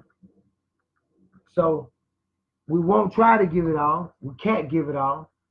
So with that all said, I say peace. Peace in the Lamb is truly wonderful. And peace to y'all. If y'all have any questions or anything, any concerns, any complaints, any considerations, any criticisms, it don't matter. Call us. We want to hear from you. And if you have any donations or ways in which you support, call us. We will definitely want to hear from you. We need your help. We asking that you call us. And we never sleep. I'm never sleep. I ain't going to say we never sleep. I'm never sleep. You can call us anytime. Peace. Now, I got to figure out how to stop the video.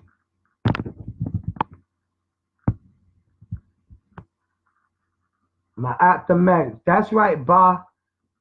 Into. I don't know how you pronounce your name, but I see the into. And so I'll take this opportunity to tell you something then, if you didn't already know. One thing that I do, we do it in, because that's what people understand, like when we say netter or netter. So I love the way you got your name written, because the letter is in. In. So then it wouldn't change to not. It would stay in, and so then it would be in there for netter. You see that? It could be in there for netter. If you say a word like that. So I just thought I'd point that out because that's a beautiful name. I love that name. Ba in. So, but peace, y'all. I'm about to try to find a way to close this thing. You know BASTET usually do it. Let me see. And I don't see the thing either. I really don't. That's a shame. Okay, I think I see it now. The screen was too big. Okay, let me see. Yeah, okay. In live video. Peace.